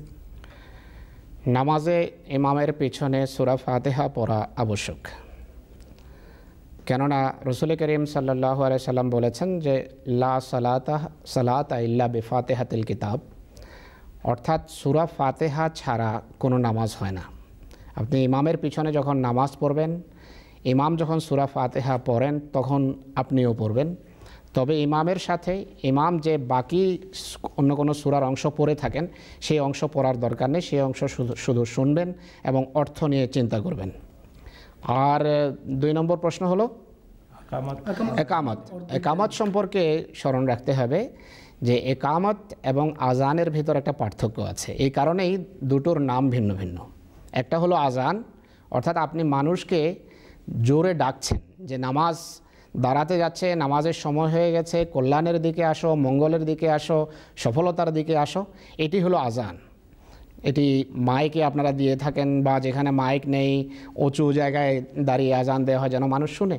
কিন্তু একামত এবং আজানের ভিতরে একটা পার্থক্য আছে। মসজিদের ভিতরে আপনি একামত দেন, যারা আপনার সামনে উপস্থিত আছে তাদেরকে সংক্ষেপে ডাকা হয় যে আসো, নামাজ শুরু হয়ে যাচ্ছে, ইমাম জায়নামাজে দাঁড়িয়ে গেছেন। আর রসুল করিম সাল্লাল্লাহু আলাইহি সাল্লাম রীতি এটি ছিল যে একামত এবং আজানের ভিতর সেই সময় একটা পার্থক্য ছিল। আজান, একামত অধিকাংশ ক্ষেত্রে আজানের শব্দ 2 বার রিপিট হয়, আর একামতের শব্দ 1 বার রিপিট করা হয়। এটি রীতি ছিল পূর্বে, আহমদিয়া মুসলিম জামাত সেই রীতিরই অনুসরণ করছে। ধন্যবাদ আপনাকে মাওলানা ফিরোজ আলম সাহেব। ভাই কালু মিয়া, আপনি আশা করি আপনার প্রশ্ন উত্তর পেয়েছেন। এবারে আমরা আরেকটি ফোন লাইন নিচ্ছি বাংলাদেশের চট্টগ্রাম থেকে। হাশেম মাহমুদ সাহেব আছেন ফোন লাইনে। আসসালামু আলাইকুম। হাশেম মাহমুদ সাহেব, আপনি শুনতে পাচ্ছেন? জি ভাই, প্রশ্ন করুন। হ্যালো, আসসালামু আলাইকুম। ওয়ালাইকুম আসসালাম। জি, আমি হাশেম আহমদ চট্টগ্রাম থেকে। জি জি। হ্যালো, জি, আমার প্রশ্ন করব আমি। প্রশ্ন করুন, আপনার প্রশ্নটি করুন। আমার প্রশ্ন হলো, হযরত মুহাম্মদ ইসলাম এক জায়গায় বলেছেন আমি মরিয়ম হইতে ইবনে মরিয়মে উন্নীত হয়েছি। সাধারণ মৌলভী সাহেবেরা বলে যে দেখো দেখো এই কেমন কথা, মির্জা সাহেব নাকি মহিলা থেকে নাকি পুরুষে রূপান্তরিত হয়েছে, একটু যদি বিশ্লেষণ করেন। আচ্ছা, ধন্যবাদ হাশেম সাহেব, ধন্যবাদ আপনাকে আপনার প্রশ্নটির জন্য। মাওলানা আব্দুল আওয়াল সাহেবের কাছে রাখছি প্রশ্নটি। কিশতিয়া নূতে এটার উল্লেখ পাবেন, বাংলা অনুবাদে খুব সম্ভব 63-64 পৃষ্ঠা দেখলে আপনারা এটার উত্তর পেয়ে যাবেন। চমৎকার একটি আধ্যাত্মিক বিষয় ব্যক্ত করেছেন হযরত মসিহে মাউদ আলাইহিস সালাম। কোরআন শরীফে লেখা আছে ওয়ামাই ইউতিল্লাহ আউযু বিল্লাহি মিনাশ শাইতানির রাজিম ওয়ামাই ইউতিল্লাহ ওয়ার রাসূলা ফাউলাইকা মাআল্লাযিনা আনআমাল্লাহু আলাইহিম মিনান নাবিয়্যিনা ওয়াস সিদ্দীকিনা ওয়াশ শুহাদাই ওয়াস সালিহিন। যারা আল্লাহ এবং এই রাসূলের আনুগত্য করবে তারা 4টি পুরস্কার লাভ করবে। সবচেয়ে উঁচুতে হলেন নবী, তারপরে হলেন সিদ্দিক, তারপরে হলেন শহীদ, তার নিচে হলেন সালেহ। অর্থাৎ ধাপে ধাপে উন্নীত হবেন তিনি। সালেহিয়ত থেকে শাহাদাত, শাহাদাত থেকে সিদ্দিকিয়ত, সিদ্দিকিয়ত থেকে তিনি যাবেন নবুয়তের পদমর্যাদার দিকে। হজরত মসিহ মাউদ আলাইহিস সালাম বলছেন, বারাহিনে আহমদিয়া 1880 সালে যেটার প্রথম খণ্ড প্রকাশিত হয়েছিল, সেখানে খুলে দেখো আল্লাহ তাআলা আমাকে সেই বইয়ের অমুক পৃষ্ঠায় মরিয়ম হিসাবে উল্লেখ করেছেন এবং বলেছেন, হুজ্জে ইলাইকা বেজিজিন নাখলাতে তুসাকিত আলাইকা রুতাবান জানিয়া, হে মরিয়ম সিফত পুরুষ, তুমি তোমার দিকে ডালটাকে গাছের কাণ্ড ঝাঁকি দাও, ধরে ঝাঁকি দাও, তাহলে তোমাকে টাটকা খেজুর ফেলবে, তোমার জন্য টাটকা খেজুর পড়বে সে গাছ থেকে। এখানে এই ইলহামের মাধ্যমে আল্লাহ তাআলা আমাকে আধ্যাত্মিকভাবে মরিয়মী অবস্থা অর্থাৎ সিদ্দিকিয়তের অবস্থায় আছি বলে বর্ণনা করেছেন। কেননা কোরআন শরীফে লেখা আছে, ও উম্মুহু সিদ্দিকাতুন কানা ইয়াকুলানি তাআমা, হযরত ঈসা আলাইহিস সালামের মা সিদ্দিকা ছিলেন। তাহলে মরিয়ম যখন কোনো পুরুষকে আখ্যায়িত করা হয় তখন তাকে বলা হয় তুমি আসলে আধ্যাত্মিকভাবে সিদ্দিকের মাকামে উপনীত হয়ে গেছো। এরপরের কিছু মাস পরে আল্লাহ তাআলা আমাকে বলেছেন, ইয়া ঈসা ইন্নী মুতাওয়াফিকা ওয়া রাফিউকা ইলাইয়া ওয়া মুতাহহিরুকা মিনাল্লাযিনা কাফারু ওয়া জাইলুল্লাযিনা তাবাউকা ফাওকাল্লাযিনা কাফারু ইলা ইয়াউমিল কিয়ামা। হে ঈসা, এখন আমাদের দৃষ্টিতে তুমি মরিয়মী অবস্থা থেকে উন্নীত হয়ে ঈসার অবস্থায় উপনীত হয়েছ। অর্থাৎ মরিয়মী অবস্থার চেয়ে উন্নীত একটি অবস্থায় উপনীত হওয়ার মানে হচ্ছে যেন মরিয়মী অবস্থা থেকে ঈসার জন্ম হলো। এটাকে বলা হয় ইবনে মারিয়াম, যেন মরিয়ম নতুন একটা অবস্থানে নতুন একটা জন্ম দিলেন আধ্যাত্মিকতার এবং সে ঈসার অবস্থায় উপনীত হলো। আপনি সূরা তাহরিমের কথা নিশ্চয়ই বলতে চাচ্ছেন, মৌলানা সাহেব এই কথা একটু বলবেন। আপনারা শোনেন, এই যে মরিয়মী অবস্থার কথা বলা হলো, এটা কোরআন শরীফে ভবিষ্যৎবাণী ছিল। আপনি বলতে পারেন? আপনি বলেন প্লিজ। মৌলানা সাহেব যে বিষয়টা ব্যাখ্যা করলেন, আসলে এটি বড় একটি সূক্ষ্ম এবং আধ্যাত্মিক বিষয়। যারা সত্যের বিরোধিতা করে জেনে শুনে, তাদের সামনে আধ্যাত্মিকতা কখনো খোলা হয় না, আধ্যাত্মিকতার জগতের দ্বার তাদের জন্য বন্ধ হয়। কিন্তু যারা সত্যিকার অর্থে খোদাকে সন্ধান করে, তারা বোঝে, তারা পায়। আল্লাহ তাআলা কোরআন শরীফে হযরত মরিয়মের সাথে তুলনা করেছেন মোমেনদের। আর এই তুলনার উদ্দেশ্য হলো মরিয়মের যে আধ্যাত্মিক পর্যায়ে আছে, সিদ্দিকিয়তের পর্যায়ে, সেই পর্যায়ে গিয়ে মোমেন সীমিত থাকে না। সে যখন মরিয়মের মতো পাক এবং পবিত্র জীবনযাপন করে, নিজের কামনা বাসনাকে নিয়ন্ত্রণ করে খোদার সন্তুষ্টি অর্জনের জন্য, তখন সেই মরিয়মের কি হয়? মরিয়ম উন্নতি করে কি হয়েছে? মরিয়মের এই আধ্যাত্মিক উন্নতির পর মরিয়মের ভিতর ঈসার জন্ম হয়েছে। আল্লাহ তাআলা হযরত মুহাম্মদ রাসূলুল্লাহ সাল্লাল্লাহু আলাইহি ওয়াসাল্লামের উম্মতের মোমেনদেরকে মরিয়মের সাথে তুলনা করেছেন। কোরআন শরীফের সূরা তাহরিমের 11 এবং 12 নম্বর আয়াতে, 12 এবং 13 নম্বর আয়াত, শেষ দুটো আয়াতে উম্মতে মুসলিমার মুহাম্মদ রাসূলুল্লাহ সাল্লাল্লাহু আলাইহি ওয়াসাল্লামের উম্মতের প্রকৃত মোমেনদেরকে আল্লাহ তাআলা দুই মহিলার সাথে তুলনা করেছেন। দারাবাল্লাহু মাসালাল লিল্লাযিনা আমানু ইমরাতা ফিরাউন, যারা ঈমান এনেছে আল্লাহ তাআলা তাদের দৃষ্টান্ত দিতে গিয়ে ফেরাউনের স্ত্রীর কথা বলেছেন। তারপর বলেছেন ওয়া মরিয়ম ইবনাতা ইমরান, এবং মরিয়মের সাথে এই উম্মতের মোমেনদেরকে তুলনা করা হয়েছে। আল্লাহ তাআলা বলছেন 13 নম্বর আয়াতে যে, এবং ইমরানের কন্যা মরিয়মকে উপমাস্বরূপ বর্ণনা করেছেন যে স্বীয় সতীত্বকে, যে নিজের সতীত্বকে রক্ষা করেছিল, আমরা তার মধ্যে আমাদের বাণী ফুৎকার করলাম এবং সে সত্যায়ন করেছিল তার প্রতিপালকের বাণীসমূহের এবং তার কিতাবসমূহের, এবং সে অনুগতদের অন্তর্ভুক্ত হলো। আরবি শব্দ হলো নাফাখ না ফি হে মির রুহেনা মরিয়ম বিনাতা ইমরান আল্লাতি আহসানাত ফারজাহা। মরিয়ম ইমরানের মেয়ে, যে নিজের লজ্জাস্থানের হেফাজত করেছিল। নাফাখ না ফি হে, তারপর আমরা মরিয়মের মাঝে ফুৎকার করলাম। এখানে যারা একটু আরবি ভাষার জ্ঞান রাখে তারা বুঝবে, যদি এখানে বনি ইসরায়েলি মরিয়ম ঈসা আলাইহিস সালামের মায়ের দিকে ইশারা হতো, তাহলে সর্বনাম ব্যবহার হতো ফি হা, নাফাখ না ফি হা মির রুহেনা, যে আমরা মরিয়ম মহিলার ভিতর আত্মার ফুৎকার করেছি। কিন্তু আল্লাহ তাআলা বলছেন যে এখানে পুরুষের ভিতর আত্মার ফুৎকার হয়েছে, নাফাখ না ফি হে। এই যে হে সর্বনামটা, এটি পুল্লিঙ্গের জন্য ব্যবহার হয়। অর্থাৎ উম্মতে মুহাম্মদিয়ার সেই সমস্ত মোমেন পুরুষ যারা মরিয়মের মতো নিজেদেরকে নিয়ন্ত্রণ করবে, নিজেদের কামনা বাসনার হেফাজত করবে, কামনা বাসনাকে নিয়ন্ত্রণে রাখবে, আত্মসংবরণ করবে, তাদের ভিতর ঈসার রুহের ফুৎকার হবে, তারা ঈসাই আধ্যাত্মিক পদমর্যাদায় উন্নীত হবেন। হজরত ইমাম মাহদি আলাই সালাতাম, মসিহে মওদ আলাই সালাতাম, আহমদিয়া মুসলিম জামাতের প্রতিষ্ঠাতা, যখন মরিয়মি অর্থাৎ সিদ্দিকী অবস্থায় ছিলেন, পবিত্র জীবনযাপন করছিলেন, নিভৃত কোণে জীবনযাপন করতে চেয়েছিলেন, সেইভাবেই জীবন কাটিয়ে দিতে চেয়েছিলেন, তখন খোদা তাআলা তার প্রতি ওহী করেছেন, তার ভিতর ঈসাই আত্মার ফুৎকার হয়েছে। তাই এই সর্বনামটার উপর দৃষ্টি রাখতে হবে। মোল্লাদের মাথায় যে নোংরামি বসে আছে, সেই নোংরামি নিয়ে চিন্তা করলে কোরআনের যে আধ্যাত্মিক শিক্ষা আছে সেটিকে বোঝা যাবে না। সূরা মরিয়মের শেষ দুটো আয়াত, আবার বলছি, এই দুটো আয়াত আবার পড়েন। এই উম্মতের মোমেন পুরুষদেরকে মরিয়মের সাথে তুলনা করা হয়েছে, আর যে মরিয়মের মতো পবিত্র থাকে তার গর্ভে ঈসার জন্ম হয়। ঘুমিয়ে আছে শিশুর পিতা সব শিশুরই অন্তরে, তার মানে কি? বাহ্যিক কথা বলা হয়েছে। ঘুমিয়ে আছে শিশুর পিতা মানে হচ্ছে তার মধ্যে পোটেনশিয়াল আছে, তার মধ্যে গুণ আছে, তার মধ্যে অন্তর্নিহিত শক্তি বিদ্যমান আছে। এই কথাটাই জাগরুক হয়েছে, এই কথাটাই জাগ্রত হয়েছে হযরত ইমাম মাহদী আলাইহিস সালামের জীবদ্দশায়।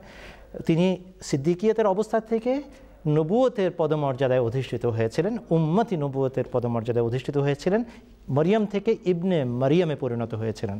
এই হলো সূক্ষ্ম বিষয়। আশা করি আমরা সহজভাবে বোঝাতে সক্ষম হয়েছি।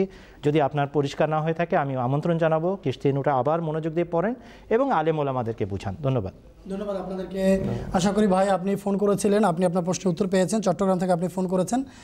যদি আরও আপনার জানার আগ্রহ থাকে বা এই ব্যাপারে আরও প্রশ্ন থাকে তো আপনি পাঠাতে পারেন। আমি এখানে ভারত থেকে এক ভাই ফোন করেছেন, শেখ আলাউদ্দিন আহমদ সাহেব, তার ফোনটি নিচ্ছি। তিনি 6 নম্বর লাইনে আছেন। আসসালামু আলাইকুম। হ্যাঁ বলুন। জি হ্যালো, আসসালামু আলাইকুম। জি ভাই, ওয়ালাইকুম আসসালাম। ওই আমাদের এখানে বাংলা কথা বুঝতে পারছেন তো? বলছি জি, আমরা বুঝতে পারছি। আমাদের এখানে মারা গেলে মৌলবীরা বলে মাটি দেওয়ার পরে এসে 40 কদম পরে জিজ্ঞেস করে যে তোমার রবকে, মান রব্বকা, মান দিনুকা, মান নবীকা, এগুলো কোন কিতাবে আছে, কোনো কিছু আছে কি, এটা জানতে চাচ্ছি। এরা বলে। আচ্ছা সালাম তাহলে। আচ্ছা, ধন্যবাদ আপনাকে, ধন্যবাদ আপনাকে। আওয়াজ একেবারে স্পষ্ট না। তারপর মাওলানা আবুল সাহেব বুঝতে পেরেছেন কি উনি কি বলছেন? কোথা থেকে প্রশ্নটা এসছে? প্রশ্নটা এসছে শেখ আলাউদ্দিন সাহেব, ভারত থেকে। শেখ আলাউদ্দিন সাহেব, আপনার প্রশ্নটা আমি বুঝেছি এবং খুব সুন্দর প্রশ্ন। এটা বাহ্যিক কবরের কথা বলা হয়নি। অবশ্যই উল্লেখ আছে কবরের মধ্যে এক ধরনের আযাব হয়, এক ধরনের পরীক্ষা হয়, এক ধরনের প্রেশার হয়, এবং হযরত মুহাম্মদ সাল্লাল্লাহু আলাইহি ওয়াসাল্লাম দোয়া করতেন, আল্লাহুম্মা আনিস ওয়াহশাতি ফি কবরি, হে আল্লাহ, এই যে আতঙ্ক, এই যে ভয় ভীতি কবরের, এখান থেকে আমাকে মুক্ত করো। তার মানে কবরের মধ্যে এক ধরনের পরীক্ষা আছে, কিন্তু সেই কবরটাই বাহ্যিক কবর নয়। এই যে ভুলটা, সেটা হচ্ছে মানুষ মনে করছে যে আমাকে যে 3.5 হাত কবরের ভিতরে নামানো হলো, এইখানে এসে ওই 2 ফেরেশতা ওই যে কি বলে মুগুর নিয়ে দাঁড়াবে, মা নবীকা মা দিনকা প্রশ্ন করবে, এটা এই কবরের কথা বলা হয় নাই। সুম্মা আমাতাহু ফাআকবারাহু, আল্লাহ তাআলা সূরা আবাসার মধ্যে লিখেছেন, বলেছেন, অবতীর্ণ করেছেন যে আল্লাহ তাআলা প্রত্যেক ব্যক্তিকে মৃত্যুদান করেন এবং প্রত্যেককে তিনি কবরস্থ করেন। এই কবর আধ্যাত্মিক জগতের কবর। সেই কবরের মধ্যে প্রশ্ন উত্তর আছে, কিন্তু যেভাবে বাহ্যিক রূপ দেওয়া হয়েছে সেটা আমরা মানি না। অবশ্যই সেখানে প্রশ্ন উত্তর আছে, এবং তারপরে এক দীর্ঘ সময় শায়িত এবং ঘুমন্ত এক অচেতনতার মধ্যে থাকবে, কিন্তু সেই অচেতনতার মধ্যেও কিছু না কিছু চেতনা থাকবে। জান্নাতি ব্যক্তিরা জান্নাতের একটা জানলা দিয়ে জান্নাতের সুবাতাস অনুভব করবে, যে তার শেষ পর্যায়ে তার পরিণাম হবে জান্নাত, সে বুঝবে। এবং যে জাহান্নামী হবে, সেও একটি জানলা দ্বারা, আমি এখন শব্দটা জানলা ব্যবহার করছি, হযরত মসিহ মাউদ আলাইহিস সালাম এভাবেই ব্যক্ত করেছেন, সেই জন্য কি খিড়কি খুলে যাতি হ্যাঁ, তো এই জন্য আমি জানলা শব্দটা ব্যবহার করছি। সেখান থেকে সে জাহান্নামের বা নরকের যন্ত্রণা অনুভব করবে। কিন্তু এই আলমে বারজাখের পরে যখন আল্লাহ তাআলা কিয়ামত দিবসে পূর্ণাঙ্গীন বিচারের মাধ্যমে তাকে হয় জান্নাতে পাঠাবেন, না হলে জাহান্নামে পাঠাবেন, এর আগে যে প্রশ্ন উত্তর বা যে সমস্ত কি বলে অস্বস্তিকর অবস্থা আছে, সেটা সত্য। এটা এটা এটা সবার ইস্তেগফারও করা দরকার, দোয়াও করা দরকার, আল্লাহ তাআলা যেন হিসাব সহজ করেন। আল্লাহুম্মা হাসিবনা হিসাবান ইয়াসীরা, এটা খুব দরকার। এটা এই জন্য দরকার যে কেউ যেন এটা মনে না করে যে আমাদের কথার ছলে আমরা সব পার পেয়ে গেলাম। আল্লাহ তাআলা যদি কাউকে ধরতে চান, প্রথম দিন থেকে ধরে ফেলতে পারেন। আল্লাহ তাআলার অনুগ্রহে আমরা পার পাই, কিন্তু বাহ্যিক কবর নয়, এটাতে আপনি নিশ্চিত থাকতে পারেন। অতএব 40 পা এগিয়ে আসছি, এই শুরু হয়ে গেছে প্রশ্ন উত্তর, এখন মুগুর মারছে ফেরেশতারা এসে, এইগুলো না। কিন্তু ডেফিনেটলি আল্লাহর সম্মুখীন হতে হয় মানুষকে মৃত্যুর পর, এটা বিরাট পরীক্ষা, কোনো সন্দেহ নাই। ধন্যবাদ ধন্যবাদ মাওলানা আব্দুল আউয়াল সাহেব। শুধু দর্শকবৃন্দ, আমি আবার একটা বিষয় বলছি, অনুরোধ করছি। এখানে আমি দেখতে পাচ্ছি আমার কম্পিউটার পর্দায় অনেক ভাই ফোন করছেন, অনেক আহমদি ভাইও ফোন করছেন এবং অনেক মসলা মাসাইল বিষয় জানতে চাচ্ছেন, কিন্তু আমাদের এখানে সময় কম, সুযোগ কম, তাই আমরা অন্য যারা অআহমদি অতিথি আছেন এবং যেগুলো জামাতের মূল বিষয় সেই প্রশ্নগুলিকে আমরা প্রাধান্য দিতে গিয়ে আপনাদের হয়তো মসলা মাসাইলের প্রশ্নগুলিকে আমরা আপাতত সুযোগ দিতে পারছি না। তাই আপনারা কোনো কিছু মনে নেবেন না। যদি আপনাদের কোনো মূল কোনো প্রশ্ন থাকে, জামাতের তবলিগি কোনো বিষয় থাকে, তাহলে আপনারা ফোন করতে পারেন। 1 নম্বর লাইনে আছেন সৈয়দ রবিন আহমদ সাহেব, ইটালি থেকে কথা বলছি। 1 নম্বর লাইনে আছেন রবিন সাহেব, তার সাথে আসসালামু আলাইকুম। ওয়ালাইকুম। জি ভাই। জি, আমি সৈয়দ রবিন আহমেদ বলছি, ইটালি রোম শহর থেকে। জি জি জি, আমি একটা প্রশ্ন করতে চাই। বর্তমান আলেম সমাজ বলে থাকেন ওহী ও ইলহামের রাস্তা বন্ধ। তাহলে আপনাদের ইমাম মির্জা গোলাম ওহী ও ইলহাম কিভাবে লাভ করলেন? আচ্ছা, আমার প্রশ্ন এটি। ধন্যবাদ ভাই রবিন সাহেব, আপনার প্রশ্নটি খুবই সুন্দর প্রশ্ন। মাওলানা ফিরোজ আলম সাহেবের কাছে রাখছি প্রশ্নটি, সংক্ষেপে যদি উত্তর দিতেন। সংক্ষিপ্ত উত্তর হলো, আমাদের খোদার একটা বৈশিষ্ট্য হলো তিনি কলিম, তিনি মানুষের সাথে বাক্যালাপ করে থাকেন, কথা বলে থাকেন। আর আমরা গতকাল আমাদের অধিবেশনে বলেছি যে আল্লাহ তাআলা এমন এক সত্তা যিনি মানুষের মতো নন। মানুষ দুর্বল হতে পারে, তার শরীরের কোনো অঙ্গ বিকল হয়ে যেতে পারে, কিন্তু খোদা তাআলার কোনো বৈশিষ্ট্য কখনো বিকল হয় না, কখনো তার কোনো বৈশিষ্ট্য মরে না। তিনি যেভাবে ছিলেন সেভাবে আছেন এবং থাকবেন। তো আল্লাহ তাআলা এখনও বাক্যালাপ করেন, কোরআন শরীফে এর প্রমাণ আছে। কোরআন শরীফে সূরা হামিম সেজদাতে স্পষ্টভাবে উল্লেখ আছে যে ইন্নাল্লাযীনা ক্বালু রাব্বুনাল্লাহু সুম্মা ইসতাকামু তাতানাজ্জালু আলাইহিমুল মালাইকাতু আল্লা তাখাফু ওয়ালা তাহজানু, যে যারা বলে আল্লাহ আমাদের প্রভু এবং এই দাবির উপর দৃঢ়তার সাথে প্রতিষ্ঠিত হয়, তাদের উপর আল্লাহ তাআলার পক্ষ থেকে ফেরেশতা নাযিল হয়। কেমন ফেরেশতা? ফেরেশতা নাযিল হওয়ার অর্থ চুপ করে বসে থাকে না এসে, তারা এমন নয় যে তাদের বাকশক্তি নেই। ফেরেশতা এসে তাদের সাথে কথা বলেন। তাতানাজ্জালু আলাইহিমুল মালাইকাতু আল্লা তাখাফু, ফেরেশতা বলেন যে তোমরা ভয় করো না, ওয়ালা তাহজানু, আর দুঃখিত হেও না। নাহনু আউলিয়াউকুম ফিল হায়াতিদ দুনিয়া ওয়া ফিল আখিরা, আমরা এই পৃথিবীতেও তোমাদের বন্ধু আর পরকালেও। আর এই ফেরেশতা এমন লোকদেরকে জান্নাতেরও শুভ সংবাদ দেন। তো কোরআন শরীফ থেকে সুস্পষ্টভাবে প্রমাণিত যে আল্লাহ তাআলা বান্দার সাথে কথা বলেন, আল্লাহ ফেরেশতা মাধ্যমে পয়গাম পাঠান এবং ওয়াহি আর এলহামের রাস্তা খোলা। হযরত রাসূল করিম সাল্লাল্লাহু আলাইহি ওয়াসাল্লামের মাধ্যমে, কোরআন কারীমের শরীয়ত সমাপ্তির মাধ্যমে যদি ওয়াহির দরজা বন্ধ হয়ে যেত, তাহলে আর কোনো প্রকারের এলহাম হওয়ার কথা নয় মুহাম্মদ রাসূলুল্লাহর পর। কিন্তু আমরা ইতিহাসে হাদিসে স্পষ্টভাবে দেখি বিভিন্ন বুজুর্গদের জীবনে এমন ঘটনা ঘটেছে যে খোদা তাআলা তাদের সাথে কথা বলেছেন, তাদের উপর এলহাম হয়েছে, ওয়াহি হয়েছে। হযরত আব্দুল কাদের জিলানী এই ধরনের ওয়াহির দাবি করেছেন।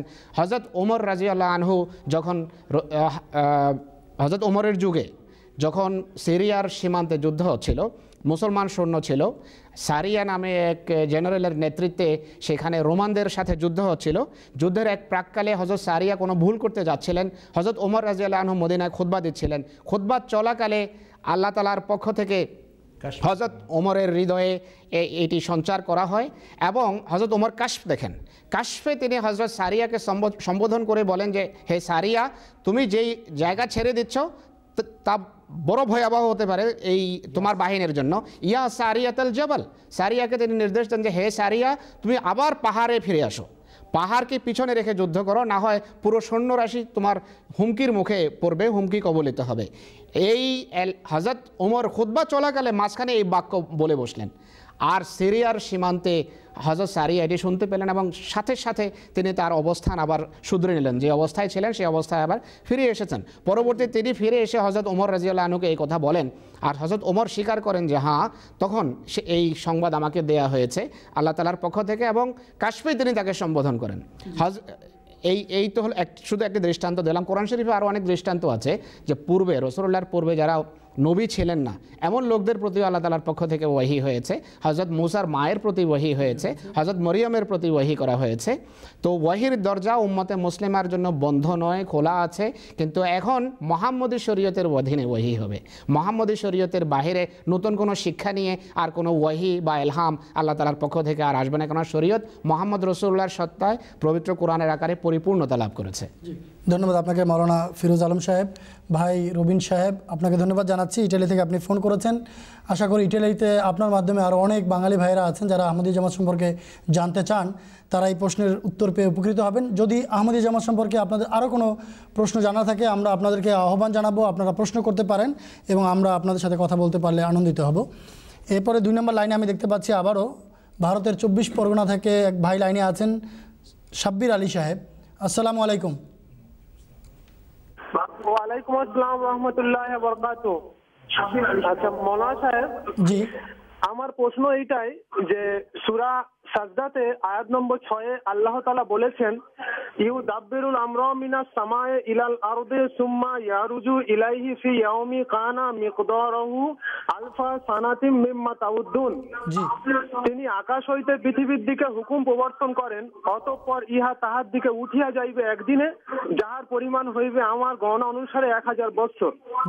এই আয়াতের উপরে ভিত্তি করে বাহাইরা আহমদীদের উপরে হামলা চালাচ্ছে, মানে এইদিকে, এবং ওরা বলছে শরীয়ত উঠে গিয়েছে, যার 1000 বছর মেয়াদ হয়ে গিয়েছে কোরআন শরীফের, তাই কোরআন শরীফ উঠে গিয়েছে, এখন নতুন কোন শরীয়ত পৃথিবীতে এসছে যেটা আল আকদাস নামে পরিচিত, এখন বাহাইয়াতে সবাই ঢুকতে হবে, তাই অনেক আহমদীও বাহাই হয়ে গিয়েছে। তাই আপনাদের কাছে এইটাই প্রশ্ন যে 1000 বছর যে হয়ে গিয়েছে শরীয়ত উঠে যায়, যে ব্যাপারটা যে আমরা এখানে আল্লাহ তাআলা বর্ণনা করেছেন যে এই আমার হুকুম, এটা আসল জিনিসটা কি, এটা আপনারা একটু ভালো করে বললে আমরা অপেক্ষায় আছি, আমরা খুবই সন্তুষ্ট হব। আচ্ছা সাব্বির আলী সাহেব, ধন্যবাদ।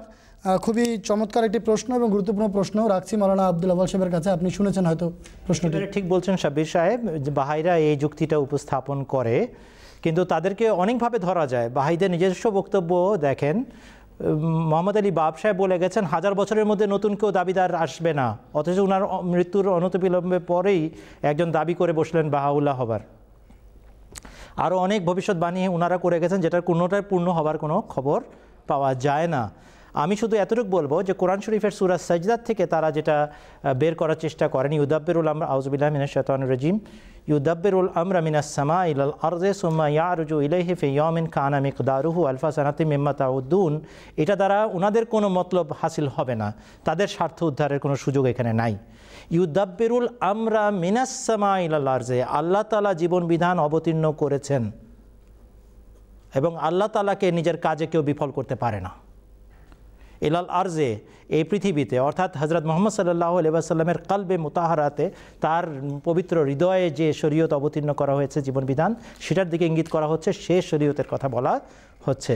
সেই একই শরীয়ত সম্বন্ধে আল্লাহ তাআলা বলে দিয়েছেন আল ইয়াউমা আকমালতু লাকুম দীনাকুম ওয়া আতমামতু আলাইকুম নি'মাতি ওয়া রাযীতু লাকুমুল ইসলামা দিনা।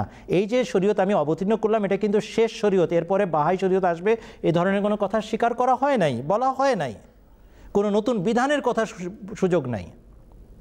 বলা হয়েছে শেষ সম্পূর্ণ শরীয়ত অবতীর্ণ হয়ে গেল। 9 জিলহজ তারিখে অবতীর্ণ হয়েছিল। হযরত উমরের যুগে এক ইহুদি বলেছিলেন যে যদি হে উমর এই আয়াতটি আমাদের কাছে নাজিল হতো আমরা ঈদ উদযাপন করতাম। এত বড় একটা ঘোষণা তওরাতে নাই। শরীয়ত শেষ হবার ঘোষণা, শরীয়ত সম্পূর্ণ হবার ঘোষণা, অনুগ্রহ পরিপূর্ণ হবার ঘোষণা আমাদের শরীয়তে নাই, আপনাদের শরীয়তে আছে।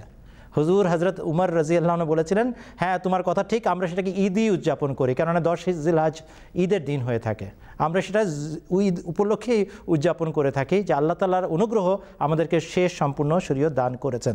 রইল বাকি কেন আমরা এই কথাটা বারবার বলছি যে বাহাইদের কথাটা সত্য সাব্যস্ত হয় না এর দ্বারা, এই জন্য বলছি কোরআন শরীফেই লেখা আছে, আউযুবিল্লাহি মিনাশ শাইতানির রাজিম, সূরা আল ফাজরের প্রথম অংশ, ওয়াল ফাজরে ওয়া লায়ালিন আশরিন ওয়াশ শাফে ওয়াল ওয়াতর ওয়াল লাইলি ইযা ইয়াসর হাল ফি যালিকা কাসামুল লিযি হিজর।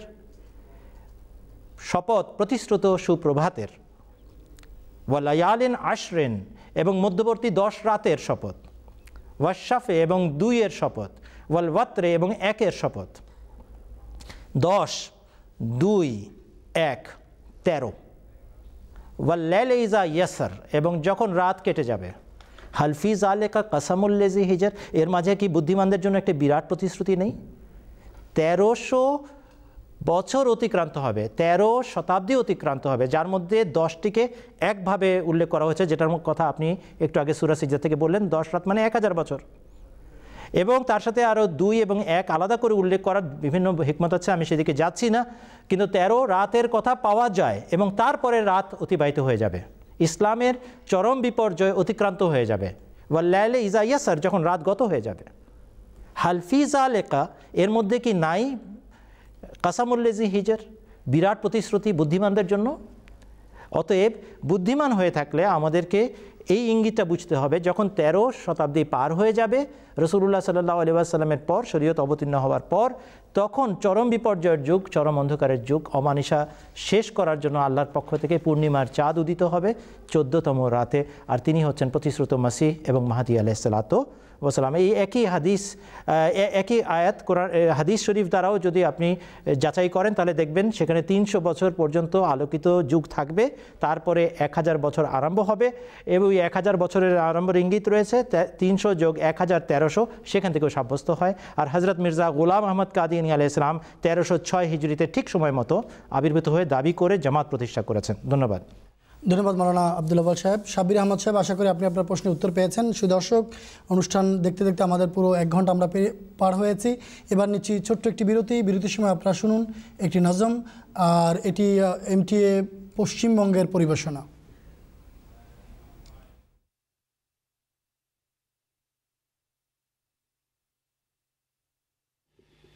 বিয়াস নদীর তীরে কেলো দেখো ফিরে, যার আশার কথা ছিল সেই তো এলো, সে তো আর কেহ নয় মাহদী খোদার, কোটি কোটি মন যার পরশ পেল। বিয়াস নদীর তীরে কেলো দেখো ফিরে, যার আশার কথা ছিল সেই তো এলো। পারস্য হতে যার বংশধারা, পাঞ্জাব নদী তটে হলো মাতোয়ারা।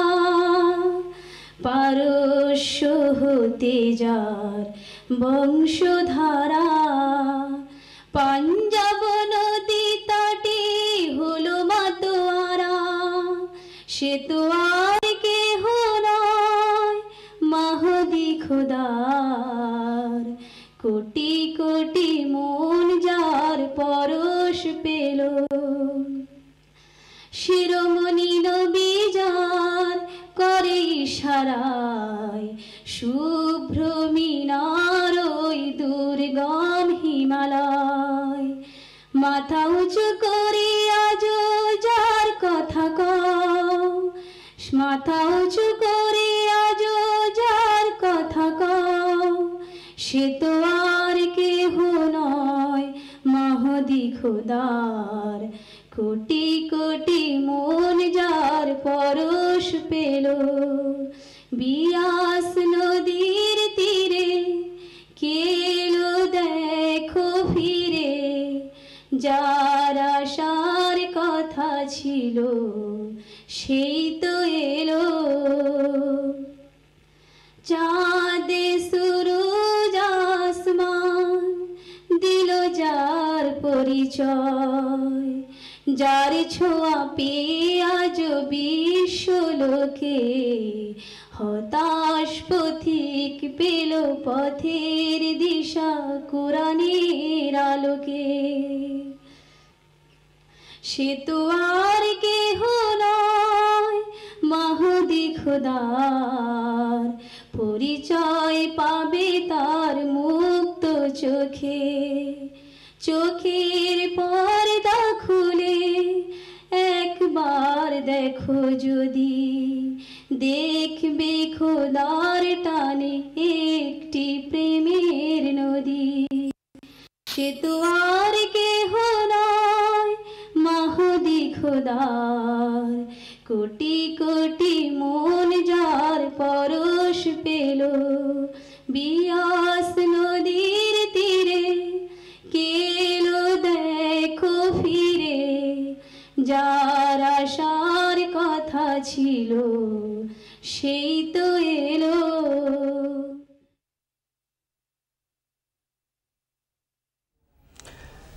আসসালামু আলাইকুম রহমতুল্লাহ বারাকাতুহু। আপনাদেরকে পুনরায় স্বাগত জানাচ্ছি সত্য সন্ধান অনুষ্ঠানে। আমরা আরও আধা ঘন্টা আপনাদের সাথে থাকবো দর্শক, এবং আপনাদের সাথে কথা বলবো। প্রথমেই আমি একটি চমৎকার প্রশ্ন এখানে আমার কাছে আছে, 1 মিনিট উত্তর দেওয়ার জন্য ফিরোজ আলম সাহেবের কাছে যাচ্ছি। এই ভাই হাফিজুর রহমান পুরুলিয়া থেকে ফোন করেছেন, কিন্তু আমরা আপনার সাথে সরাসরি ফোনে কথা বলতে পারছি না, তাই আপনার প্রশ্নটি এখানে আমি রাখছি ওনার কাছে। বাংলাদেশে যখন 2001 সালে নির্বাচন হয়, তখন জামাত ইসলামের একজন এমপি প্রচারণা চালাতে গিয়ে বলেন, আমাকে ভোট দেয়া মানে আল্লাহ তাআলাকে ভোট দেয়া। এই বিষয়ে বিস্তারিত যদি বলতেন, সংক্ষেপে আপনি যদি উত্তর দেন। সংক্ষেপে বিস্তারিত বলছি আমি। আসলে হজরত রসুল করিম সাল্লাল্লাহু আলাইহি সাল্লাম, তার সাহাবি, তার খোলাফায়ে রাশেদিনকে আমরা কখনো ক্যান্ডিডেট হতে দেখিনি। কখনো আমরা দেখিনি তাদেরকে কারো কাছে যেতে যে আমাকে একটু ভোট দেবে। এমনকি যখন খেলাফতের নির্বাচনের সময় আসলো, একজনকে কেউ বলল যে আপনি খেলাফতের আসনে বসুন, উনি বললেন যে না, আমার থেকে উনি বেশি যোগ্য, তাকে খেলাফতের আসনে বসানো হোক। হজরত ওসমান, হজরত উমরের কথা বললেন, বা হজরত আলী এ ধরনের কথা বলেছেন যে তাকে উনি খেলাফতের বেশি যোগ্য। তো ইসলামের ইতিহাসে তো আমরা এমন দেখি, রসুল করিম সাল্লাল্লাহু আলাইহি ওয়াসাল্লামের আদর্শ এটি। আর এটি থেকেও বোঝা যায় বর্তমানে জামাতে ইসলামের এই যে আচরণ, যে আল্লাহ পাল্লায় ভোট দিলে আল্লাহকে পাবেন, এটি থেকে বোঝা যায় যে এটা রাজনৈতিক সংগঠন। মোহাম্মদ রসুলুল্লাহর ধর্ম ইসলামের সাথে এটা কোনো সম্পর্ক নেই। এরা রাজনীতি করতে চায়, খুব ভালো কথা, রাজনীতি করার সবার অধিকার আছে, কিন্তু ইসলাম ধর্মকে নিয়ে কেন খেলা? রসুল করিম সাল্লাল্লাহু আলাইহি সাল্লাম বলেছেন যে কখনো কোনো পদের লিপ্সা করবে না, কোনো পদের বাসনা পোষণ করবে না, পদের জন্য প্রচারণা তো দূরের কথা, তিনি বলছেন বাসনাও পোষণ করবে না কোনো পদের। যদি বাসনা পোষণ করো আর কোনো ক্রমে সেই পদ তোমাকে দেয়া হয়, সেটি তুমি যদি কুক্ষিগত করো কোনোভাবে, তাহলে তুমি দায়িত্ব কখনো পালন করতে পারবে না, সেটি তোমার গলার বেড়ি হিসাবে তোমার জন্য আযাব হয়ে থাকবে। তো আজকে আসলেই বেড়ি হয়ে আছে ওনাদের জন্য এইসব কিছু। তো ইসলামে কখনো পদের লিপ্সা রাখা বা পদ কামনা করা, চাওয়া, এর অনুমতি নেই। ধন্যবাদ আপনাকে ভাই হাফিজুর রহমান সাহেব, আপনি প্রশ্নের উত্তর পেয়ে গেছেন। এবারে আমি 2 নম্বর লাইনে দেখতে পাচ্ছি কোররা জামাত থেকে মনির আহমদ সাহেব প্রশ্ন করতে চাচ্ছেন। আসসালামু আলাইকুম। আসসালামু আলাইকুম। ওয়ালাইকুম আসসালাম ওয়া রাহমাতুল্লাহ। জি আসসালাম, প্যানেল সবাইকে আমার আসসালামু আলাইকুম। ওয়ালাইকুম আসসালাম। জি, প্রশ্নটি করুন। হ্যাঁ, আমার প্রশ্ন হলো, আমরা যখন কোনো গয়র আহমদী ভাইয়ের কাছে তবলিগ করতে যাই, তো ওনারা তখন বলে যে তোমাদের ধর্মের বয়স তো 100 বছর, কিন্তু আমরা তো ওই ধর্মের মধ্যে মানে ইয়েতে আছি, মজবুত আছি, যেটার বয়স হলো 1000 বছর।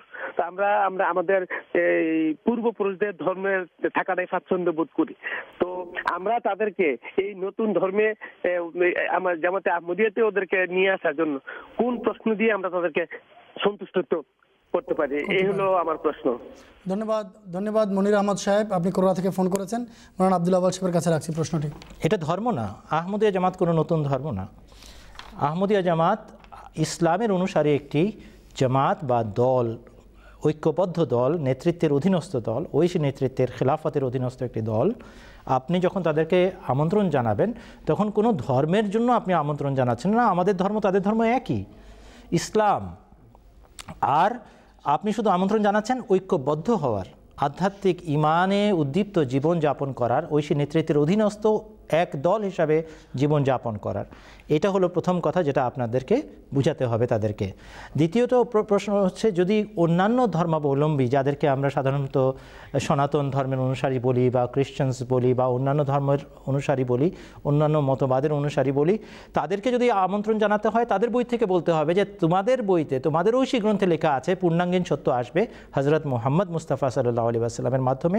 অতএব হজরত মুহাম্মদ সাল্লাল্লাহু আলাইহি ওয়াসাল্লামের মাধ্যমে প্রতিষ্ঠিত এবং আনিত শেষ শরীয়ত ইসলাম গ্রহণ করে ধন্য হও, নিজেদের ধর্মের শিক্ষাকে পালন করে ধন্য হও। এটা হচ্ছে অন্যদেরকে বোঝানোর উপায়। কিন্তু যদি নিজেদের মানুষ হয়, মুসলমানদেরকে বোঝাতে হয়, তাদেরকে আমন্ত্রণ জানাতে হবে ইমাম মাহদী আলাইহিস সালামের আসার কথা ছিল, এসে গেছেন।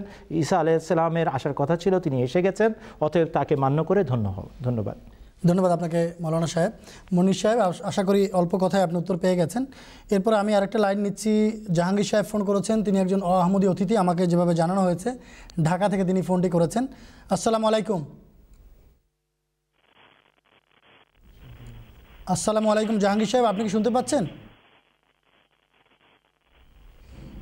এক নম্বর লাইনে জাহাঙ্গীর সাহেব আমি দেখতে পাচ্ছি এখানে আছেন, কিন্তু আমরা শব্দ শুনতে পাচ্ছি না, সম্ভবত লাইনটি আমরা হারিয়ে ফেলেছি। এবারে আমরা 3 নম্বর লাইনে দেখতে পাচ্ছি নাটোর থেকে ফোন করেছেন আমাদের ভাই শাহ আলম সাহেব। আসসালামু আলাইকুম।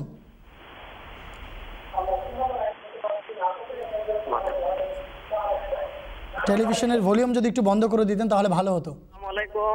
ওয়ালাইকুম আমি আসসালাম। মোহাম্মদ শাহ আলম, নাটোর তেবারে থেকে ফোন করলাম। স্টুডিওতে যারা আছেন আপনাদের সবাইকে আসসালামু আলাইকুম। ওয়ালাইকুম আসসালাম ওয়া রাহমাতুল্লাহ। প্রায় 10 জন 12 জন আমাদের ওয়াহমদি বন্ধুরা এখানে উপস্থিত আছেন। ওনাদের পক্ষ থেকে একটা প্রশ্ন করছি। প্রশ্নটা হচ্ছে যে যারা বিভিন্ন মুখালেফতের কারণে আহমদি জামাতের বাইরে চলে গেছেন, মুরতাদ হয়ে গেছেন, ওনারা যদি আসতে চায় তাহলে ওনারা আসতে পারবেন কিনা, আর আসলে পরে জামাতে তাদের সম্মান কিরকম দেওয়া হবে, এটা হলো একটা প্রশ্ন। আর দ্বিতীয় প্রশ্নটা হচ্ছে কোরআন হাদিসের মধ্যে বলা আছে, আল্লাহ রাসূল বলছেন লা নাবি আবাদি, আর পবিত্র কোরআন শরীফের সূরা সাফের মধ্যে উল্লেখ আছে যে ইসমুহু আহমদ ওয়া মুবাশশিরাম বিরাসুলিয়াতি ইসমুহু আহমদ। হযরত ঈসা আলাইহিস সালাম এই ভবিষ্যৎবাণী করেছেন যে আমি একজন নবী সুসংবাদদাতা যার নাম আহমদ হবে। এখন প্রশ্ন হচ্ছে যে হযরত মুহাম্মদ সাল্লাল্লাহু আলাইহি ওয়াসাল্লামের নাম মুহাম্মদ, সূরা মুহাম্মদও নাযিল হয়েছে, তারপরে মুহাম্মদ সাল্লাল্লাহু আলাইহি ওয়াসাল্লাম নিজেও ওনার নাম মুহাম্মদ দাবি করেছেন। এখন এই ভবিষ্যৎবাণীকৃত আহমদ কে? সবিনয় আপনাদের কাছে প্রশ্ন, এর উত্তর যদি আমাদের জানাতেন। ধন্যবাদ ভাই শাহ আলম সাহেব। দুটি প্রশ্নই আমরা পেয়েছি। প্রথম প্রশ্নটি মাওলানা ফিরোজ আলম সাহেবের কাছে রাখছি, যারা মুরতাদ হয়ে গেছেন বা আহমদি জামাত ছেড়ে দিয়েছিলেন একসময়, তাদের আবার ফিরে আসার রাস্তা খোলা আছে কিনা।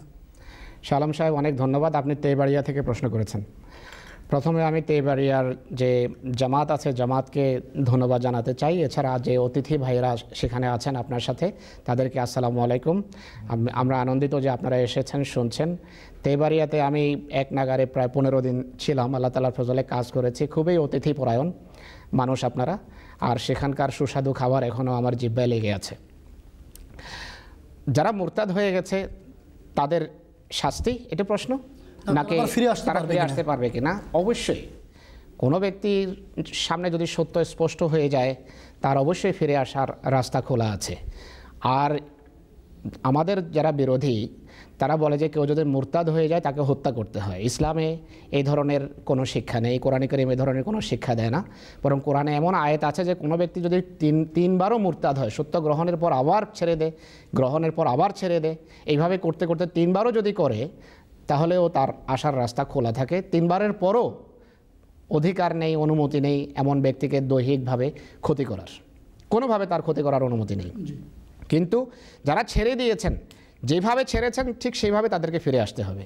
যদি কোনো মসজিদে গিয়ে প্রকাশ্যে ঘোষণা করেন যে আমি আজকে আহমদিয়া মুসলিম জামাত ছেড়ে আপনাদের সাথে যোগ দিচ্ছি, এরপর তার হৃদয়ে অনুশোচনা হয় যে না, আমি তো আল্লাহর সত্যকে ছেড়ে দিয়েছি এই সমাজের ভয়ে, মানুষের ভয়ে, পিটার ভয়ে, মারের ভয়ে, তো এমন ব্যক্তিকে মসজিদে গিয়েই আবার বলতে হবে বা প্রকাশ্যে ঘোষণা করতে হবে।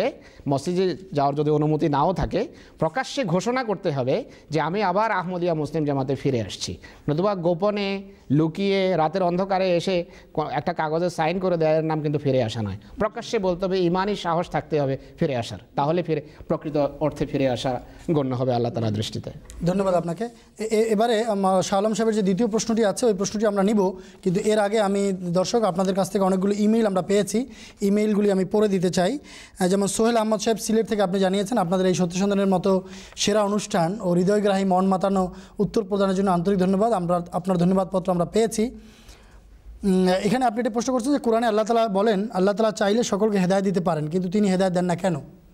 প্রশ্নটি মাওলানা আব্দুল আওয়াল সাহেবের কাছে রাখতে চাচ্ছি যে আল্লাহ তাআলা চাইলে সবাইকে হেদায়েত দিতে পারেন, কিন্তু তিনি হেদায়েত দেন না কেন? জি, এনার উত্তরটা হচ্ছে এই যে আল্লাহ তাআলা এই জন্য হেদায়েত দেন না যে হেদায়েত লাভ করা বা হেদায়েত গ্রহণ করা বা অগ্রাহ্য করা বা অস্বীকার করার ক্ষেত্রে মানুষকে স্বাধীন রেখেছেন।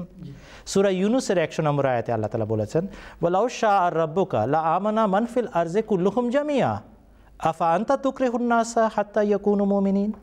হে মুহাম্মদ সাল্লাল্লাহু আলাইহি ওয়াসাল্লাম, যদি আল্লাহ চাইতেন তাহলে এই জগতের সবাই ঈমান আনত, একজনও বাদ, কুল্লুহুম জামিয়া, সবাই ঈমান আনত। আফা আনতা, তুমি তার প্রতিনিধি হয়ে কি তুকরেহুন নাসা, মানুষকে বাধ্য করতে পারো, হাত্তা ইয়াকুনু মুমিনিন, যতক্ষণ পর্যন্ত তারা ঈমান না আনে ততক্ষণ পর্যন্ত তাদেরকে বাধ্য করতে পারো ঈমান আনার ক্ষেত্রে। তুমি প্রতিনিধি হলে আল্লাহর রং ধারণ করা তোমার দায়িত্ব এবং সেটাই পালন করছো তুমি। অতএব তুমিও মানুষকে বাধ্য করতে পারো না। এই যে স্বাধীনতা, এই যে বিবেকের স্বাধীনতা, এই যে ধর্মীয় স্বাধীনতা, এই যে বিশ্বাসের স্বাধীনতা, চাইলে মানবো চাইলে মানবো না, চাইলে অস্বীকার করব, এই যে বিবেকের স্বাধীনতা, এটা মানুষকে আল্লাহ তাআলা পূর্ণাঙ্গিনভাবে দিয়েছেন। কিন্তু শর্ত হচ্ছে এটার হিসাব আল্লাহকে দিতে হবে, কোনো মোল্লাকে দিতে হবে না। আর প্রথমেই তো ঘোষণা করা হয়েছে যে লা ইকরাহা ফিদ্দিন। জি, লা ইকরাহা ফিদ্দিনের অমোঘ ঘোষণা সবারই জানা আছে। সূরা বাকারার শেষের দিকে এই আয়াতের বর্ণনা সবার মুখস্থ আছে। এবং আল্লাহ তাআলা রাসূল আকরাম সাল্লাল্লাহু আলাইহি ওয়াসাল্লামকে সাবধান করছেন যে ক্ষেত্রে তোমার মূল কেন্দ্র আল্লাহ, তোমার মূল প্রেমাস্পদ আল্লাহ এটা করেন নাই, তুমিও করতে পারো না। বিবেকের স্বাধীনতা হরণ করা যায় না, সেই জন্য আল্লাহ তাআলা মানুষকে হেদায়েতে বাধ্য করেন নাই। কি রেখেছেন? পুরস্কার এবং তিরস্কার, দুটা পথ খোলা রেখেছেন। ভালো কাজ করবে পুরস্কার পাবে, খারাপ কাজ করবে তিরস্কার পাবে। ইন্না হাদায়নাহুন নাজদাইন, দুটো পথ খোলা আছে। এই জন্যই আল্লাহ তাআলা বলেছেন এই জন্য হিসাব কিতাব হবে। আর যদি বাধ্য করে দিতেন তাহলে আর আল্লাহকে জিজ্ঞেস করতে পারতেন না, এই বিপদগামী হলি কেন? আল্লাহ তুমি যেভাবে চেয়েছো সেভাবে গেছি, এই তুই হিদায়াত পেলি তোকে পুরস্কার দেবো, পুরস্কার দাও বা না দাও, আমি তো ভাই তোমার কথাতে বাধ্য হয়ে গেছি। এরকম না, আল্লাহ বলবেন ইয়াকা না'বুদু ওয়া ইয়াকা নাস্তাইন। এটা হলো মানুষের ঘোষণা, তোমাকে একমাত্র তোমাকে ইবাদত করি এবং এক্ষেত্রে তোমার সাহায্য চাই, এই ঘোষণা মানুষের পক্ষ থেকে আসতে হবে। এই জন্য বিবেকের স্বাধীনতা আছে বলেই সবাইকে আল্লাহ তাআলা জোর করে হেদায়েত দেন না। ধন্যবাদ আপনাকে মাওলানা আব্দুল ওয়াহাব সাহেব। শুধু দর্শকবৃন্দ, আমরা বলেছি যে অনেকের কাছ থেকে ইমেল পাচ্ছি, আপনারা সত্যের সন্ধানের বর্ষপূর্তিতে ধন্যবাদ জানাচ্ছেন হুজুর আইদাল তাআলা বিন আজিজকে এবং এই অনুষ্ঠানে যারা কলাকুশলী আছেন তাদের সবাইকে। এরপরে আমরা দেখতে পাচ্ছি ধন্যবাদ জানিয়েছেন হানিফ সাহেব বক্সিবাজার ঢাকা থেকে, এনএন মোহাম্মদ সালেক সাহেব কানাডা থেকে। সালেক সাহেব, আপনি অনুষ্ঠানের সময় 1 ঘন্টা পেছাতে বলেছেন, এটি প্রশাসনিক ব্যাপার, আমরা পরবর্তীতে আলোচনা করব, যদি সময় সুযোগ হয় তাহলে রক্ষা করা হবে আপনার আবেদন। এরপরে আরও অনেকগুলি প্রশ্ন আছে। এখানে আমি দেখতে পাচ্ছি আরিফুজ্জামান সাহেব চট্টগ্রাম থেকে লাইনে আছেন, 1 নম্বর লাইনে আছেন, আমরা তার ফোনটি নিচ্ছি। আসসালামু আলাইকুম আরিফুজ্জামান সাহেব। ওয়ালাইকুম আসসালাম, আপনার প্রশ্ন করুন। আসসালামু আলাইকুম। ওয়ালাইকুম আসসালাম।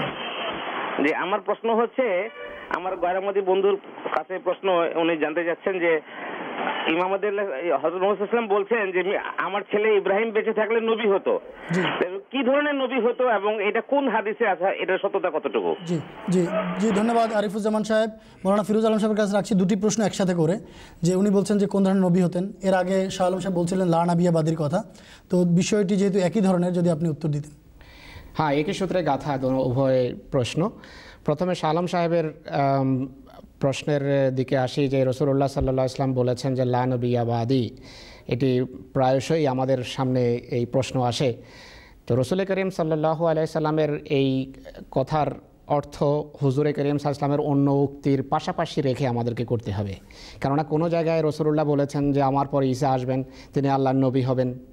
তারপর কোরআন শরীফে আছে যে হযরত মুহাম্মদ রাসূলুল্লাহ সাল্লাল্লাহু আলাইহি ওয়াসাল্লামের এবং আল্লাহর যদি প্রকৃত আনুগত্য করা হয় তাহলে উম্মতি নবুয়তের রাস্তা খোলা আছে, সূরা নিসার ৭০ নম্বর আয়াত। আবার এখানে বলা হয়েছে যে আমার পরে কোনো নবী নেই। এর অর্থ কী?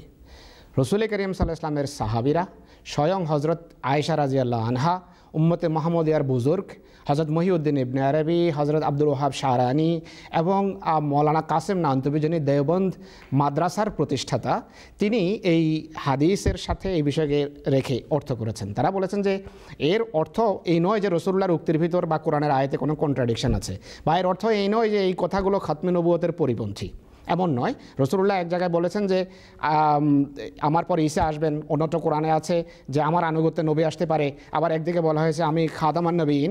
তো তারা বলেছেন যে এর অর্থ হলো হযরত মুহাম্মদ রাসূলুল্লাহ সাল্লাল্লাহু আলাইহি ওয়াসাল্লামের পর নূতন স্বাধীন কোনো শরীয়ত নিয়ে কোনো ব্যক্তি আসবে না, কিন্তু মুহাম্মদ রাসূলুল্লাহর আনুগত্যে তার শরীয়তকে পুনর্জীবিত করার জন্য তার উম্মতের মধ্য থেকে কেউ আসলে এটি মুহাম্মদ রাসূলুল্লাহর খাতমে নবুয়তের অবমাননা নয়, এটি নবুয়তের যে মোহর আছে তার অবমাননা নয়। লা নবিয়্যা বাদি এ লা মুশাররে আবাদি, এর অর্থ হলো আমার পরে কোনো শরীয়ত নিয়ে কেউ আসবে না, আমার পরে কোনো শরীয়ত আর নেই, কিন্তু ইসলামী শরীয়তের অধীনে মুহাম্মদ রাসূলুল্লাহ সাল্লাল্লাহু আলাইহি ওয়াসাল্লামের দাসদের মধ্য থেকে উম্মতে নবী আসতে পারে। হযরত আয়েশা সিদ্দিকা রাদিয়াল্লাহু আনহার কথা আমি বলেছি, তিনি মদিনার গলিতে শুনেছেন কোনো সাহাবী বলছিলেন উচ্চস্বরে যে লা নবিয়্যা বাদি লা নবিয়্যা বাদি। হযরত আয়েশা সিদ্দিকা তাকে ডাকালেন যে আসো, এইখানে আসো। তিনি বলেন কুলু ইন্নাহু খাতামান নবিয়িন ওয়ালা তাকুলু লা নবিয়্যা বাদাহু, এই কথা বলো যে রাসূলুল্লাহ সাল্লাল্লাহু আলাইহি ওয়াসাল্লাম খাতামান নবিয়িন, কিন্তু এই কথা বলবে না যে তারপর কোনো প্রকারের নবী নেই। অর্থাৎ তার কথা একটা ভুল বোঝাবুঝি সৃষ্টি হচ্ছিল যে সকল প্রকারের নবুয়তের দ্বার চিরতরে রহিত এবং বন্ধ হয়ে গেছে। হযরত আয়েশা সিদ্দিকা বলছেন যে না, খাতামান নবীন অবশ্যই মুহাম্মদ রাসূলুল্লাহ সর্বশ্রেষ্ঠ নবী, কিন্তু এই কথা বলা ঠিক না যে নবী আসবে না। যদি এটিকে অমোঘ সিদ্ধান্ত মেনে নেওয়া হয় তাহলে ঈসা আসার যে ভবিষ্যৎবাণী রাসূলুল্লাহ করেছেন সেই রাস্তা বন্ধ হয়ে যাবে। তো হযরত আয়েশা সিদ্দিকা রাদিয়াল্লাহু আনহা এই যে আশঙ্কা ছিল সেটিকে দূর করেছেন। আর প্রশ্নের দ্বিতীয় অংশ কি ছিল? এখন যে প্রশ্ন ইব্রাহিম আলাইহিস সালাম, হযরত ইব্রাহিম আলাইহিস সালাতু ওয়াস সালাম সম্পর্কে রাসূলুল্লাহ সাল্লাল্লাহু আলাইহি ওয়াসাল্লাম যখন তাকে কবরস্থ করছিলেন, লাহাদে নামাচ্ছিলেন, সেই সময় তার দু চোখ থেকে অশ্রু ঝরছিল। সেই সময় কাঁদতে কাঁদতে কথা বলছিলেন উপস্থিত লোকদেরকে যে লাউ আশা লাকানা সিদ্দিকান নবিয়্যা, আমার এই ছেলের এত বড় পদমর্যাদা যে যদি সে জীবিত থাকতো তাহলে অবশ্যই সিদ্দিকান নবিয়্যা, সত্য নবী হতো। তো অন্য হাদিস যা আমি ইতিপূর্বে বললাম সেই হাদিসগুলো এবং এই হাদিসকে সামনে রাখলে বোঝা যায় যে রাসূলুল্লাহ সাল্লাল্লাহু আলাইহি ওয়াসাল্লাম উম্মতি নবুয়তের কথা বলছেন, অর্থাৎ আমার শরীয়তের অধীনে আমার এই ছেলে আমার গোলাম এবং দাস নবী হতো যদি জীবিত থাকতো। অর্থাৎ যদি আমার গুণাগুণ তার নিজের মাঝে রপ্ত করত, সে যেভাবে একটা ছেলে তার বাপের গুণাগুণ রপ্ত করে সেই পথ ধরে নবী আসতে পারে। আর এক্স্যাক্টলি এই পথ ধরেই হযরত মির্জা গোলাম আহমদ কাদিয়ানী আলাইহিস সালাম নবুয়তের পদমর্যাদা অধিষ্ঠিত হয়েছেন। যেভাবে বাপের কাছ থেকে ছেলে শেখে, আল ওয়ালাদু সিররুল আবিহি, যেভাবে বাবার ছায়া হয়, প্রতিচ্ছায়া হয়, তার গুণাগুণ ধারণ করে, সেইভাবে নবুয়ত লাভ করা সম্ভব, এর বাইরে নবুয়ত লাভ করা সম্ভব নয়। লা নবিয়্যা বাদির একটা অর্থ হচ্ছে আমার বিপক্ষে কোনো নবী নাই। জি, ধন্যবাদ আপনাদেরকে, খুব সুন্দরভাবে আপনার প্রশ্নের উত্তর দিলেন। এরপরে এখানে একটা প্রশ্ন আমি এখানে রাখবো আপনাদের কাছে, আমাদের আলোচনা গুটাতে হবে, সময় শেষ হয়ে আসছে। যে খতমে নবুয়তের বিষয়ে আলোচনা হয়েছে, আহমদী মুসলিম জামাত বিশ্বাস করে যে ইমাম মাহদী আলাইহিস সালাতু ওয়াস সালাম এসেছেন, প্রতিষ্ঠিত মসিহ এবং মাহদী আলাইহিস সালাম, তার বিষয়ে আমাদেরকে আলোচনা করতে হবে। তার আগে যদি সংক্ষেপে আমাদের একজন আহমদী ভাই লাইনে আছেন বগুড়া থেকে, আলম সাহেব ওনার নাম, ওনার প্রশ্নের যদি আপনারা একটু উত্তর দিয়ে নিতেন। আসসালামু আলাইকুম আলম সাহেব। জি ভাই, আপনার প্রশ্নটি করুন। ওয়ালাইকুম আসসালাম রাহমাতুল্লাহ। ভালো আছেন? জি, আমি প্রশ্নটা হচ্ছে, আমাদের এই বাংলাদেশে আমরা মনে করি প্রায় 80% বা তারও বেশি মুসলমান আছেন। আমরা জি জি যে মুসলমান আছি, সাউন্ড দেন। জি, এখন এই অথচ আল্লাহ তাআলা আমাদের কোরআনে বলছেন যে ওয়ামান লাম ইয়াহকুম বিমা আনজালাল্লাহু ফাউলাইকা হুমুল কাফিরুন যালিমুন ফাসিকুন, যে যারা আল্লাহর বিধান অনুযায়ী বিচার ফায়সালা করে না তারা জালেম, কাফের এবং ফাসিক। তো জামাতে ইসলামের কথা যেটা কিছুক্ষণ আগে সাহেব বললেন, যে জামাতে ইসলাম এখানে নিজেরা একটা ইসলামী দল গঠন করে মানুষের জনমত তৈরি করে একটা ইসলামী শাসন ব্যবস্থা এই বাংলাদেশে প্রতিষ্ঠা করতে চায়। যদি ইসলামের দৃষ্টিতে এই পদ্ধতিটা ঠিক না হয়, এটা ভুল হয়, বা আপনাদের দৃষ্টিকোণ থেকে যে ইসলামের এই পদ্ধতি নয়, তাহলে আপনারা নিজেরা কিভাবে মনে করেন কি পদ্ধতিতে বর্তমান এই বাংলাদেশে ইসলামটা প্রতিষ্ঠা করা যায় বা আল্লাহর দ্বীনটা প্রতিষ্ঠা করা যায়? এটা মানে আমাদের দেশে তো ইসলামী কোরআনের ভিত্তিক আইন নাই। কোরআন যেভাবে ইসলামের পদ্ধতি। ভাই আলম সাহেব, আপনার প্রশ্নটি পেয়ে গেছি। আমার একদম অনুষ্ঠান শেষ করতে হবে, সময় নেই। আপনার প্রশ্নটি আমি রাখছি প্যানেলের কাছে, যদি শর্ট উত্তর দিতেন আপনারা।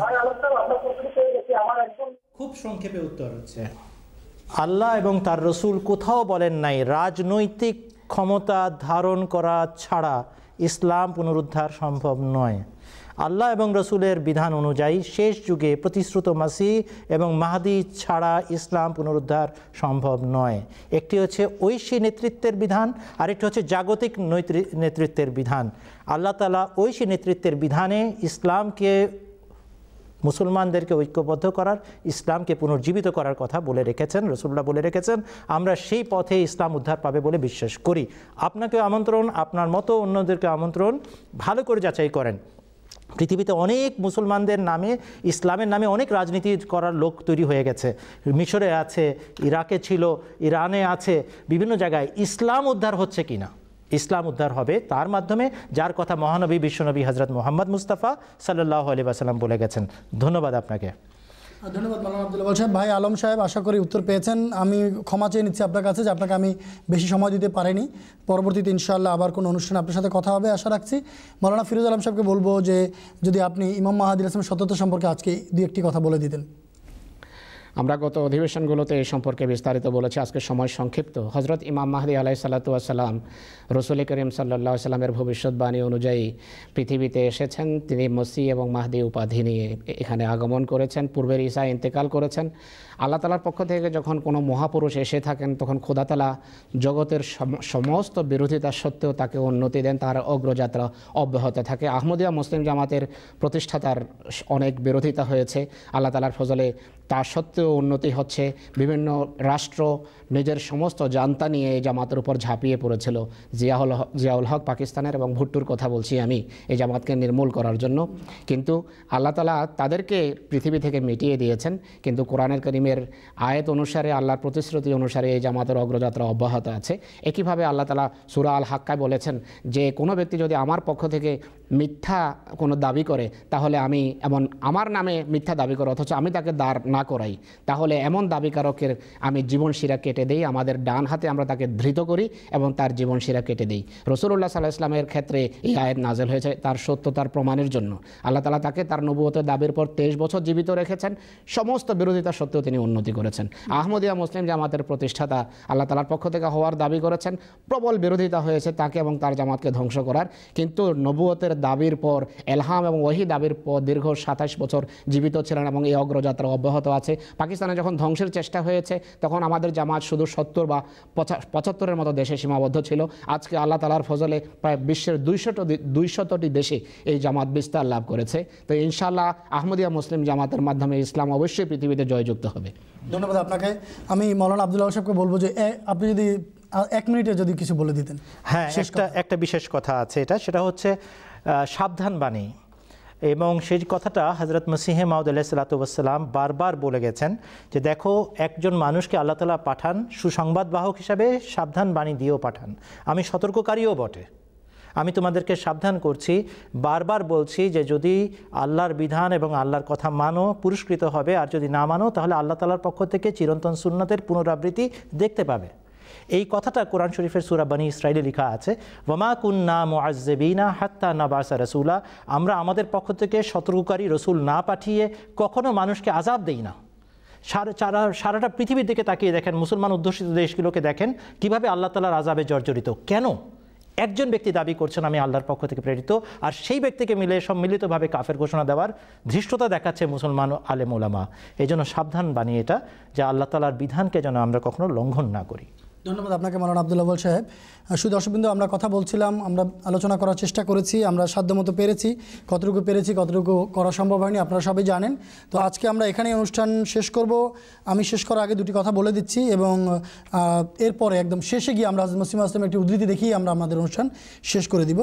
তো সত্য সন্ধান অনুষ্ঠানের DVD পাওয়া যাচ্ছে এবং আমাদের সবগুলো অনুষ্ঠান আমাদের যে বাংলা ওয়েবসাইট আছে সেখানে আপলোড করা আছে। দর্শক আপনারা সেখানে সময় সুযোগ মতো গিয়ে দেখে নিতে পারেন। DVD পাওয়া যাচ্ছে। আপনারা বাংলাদেশের MTA বাংলা বিভাগের সাথে যোগাযোগ করুন, তাহলে আপনারা সেখান থেকে নিয়ে আপনারা তবলিগের ক্ষেত্রে কাজে লাগাতে পারবেন।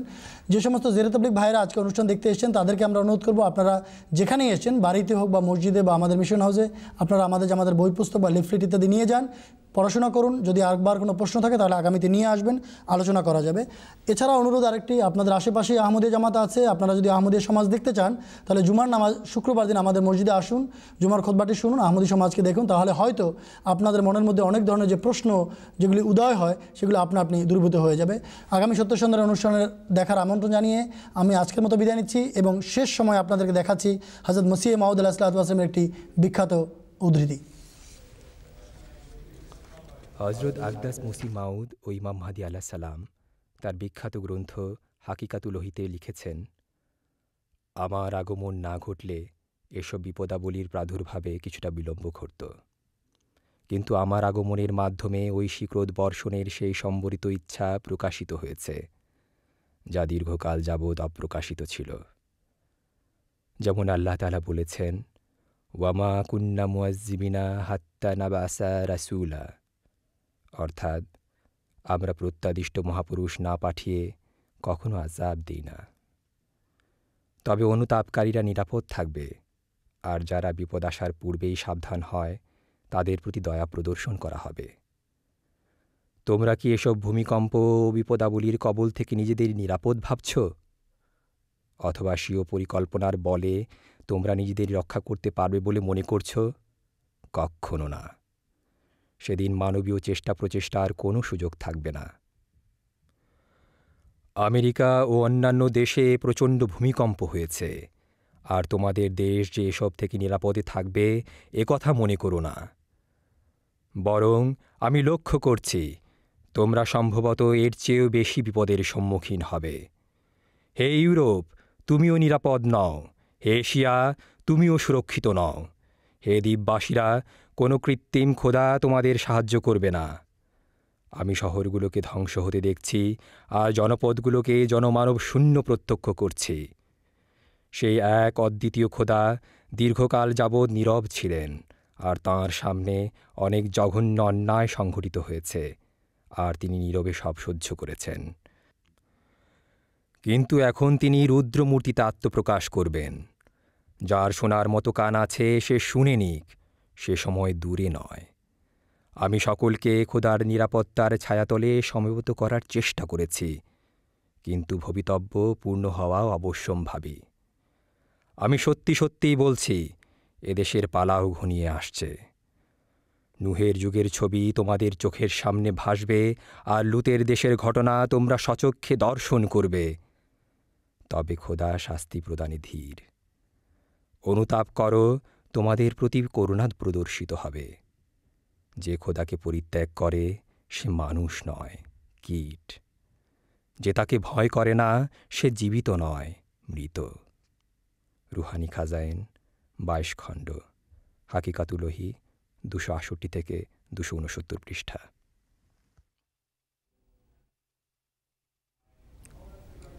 আমরা দর্শকবৃন্দ, আমরা হযরত মসিহ মাউদ আলাইহিস সালাতু ওয়াস সালামের একটি অত্যন্ত মর্মস্পর্শী সতর্কবাণী শুনলাম।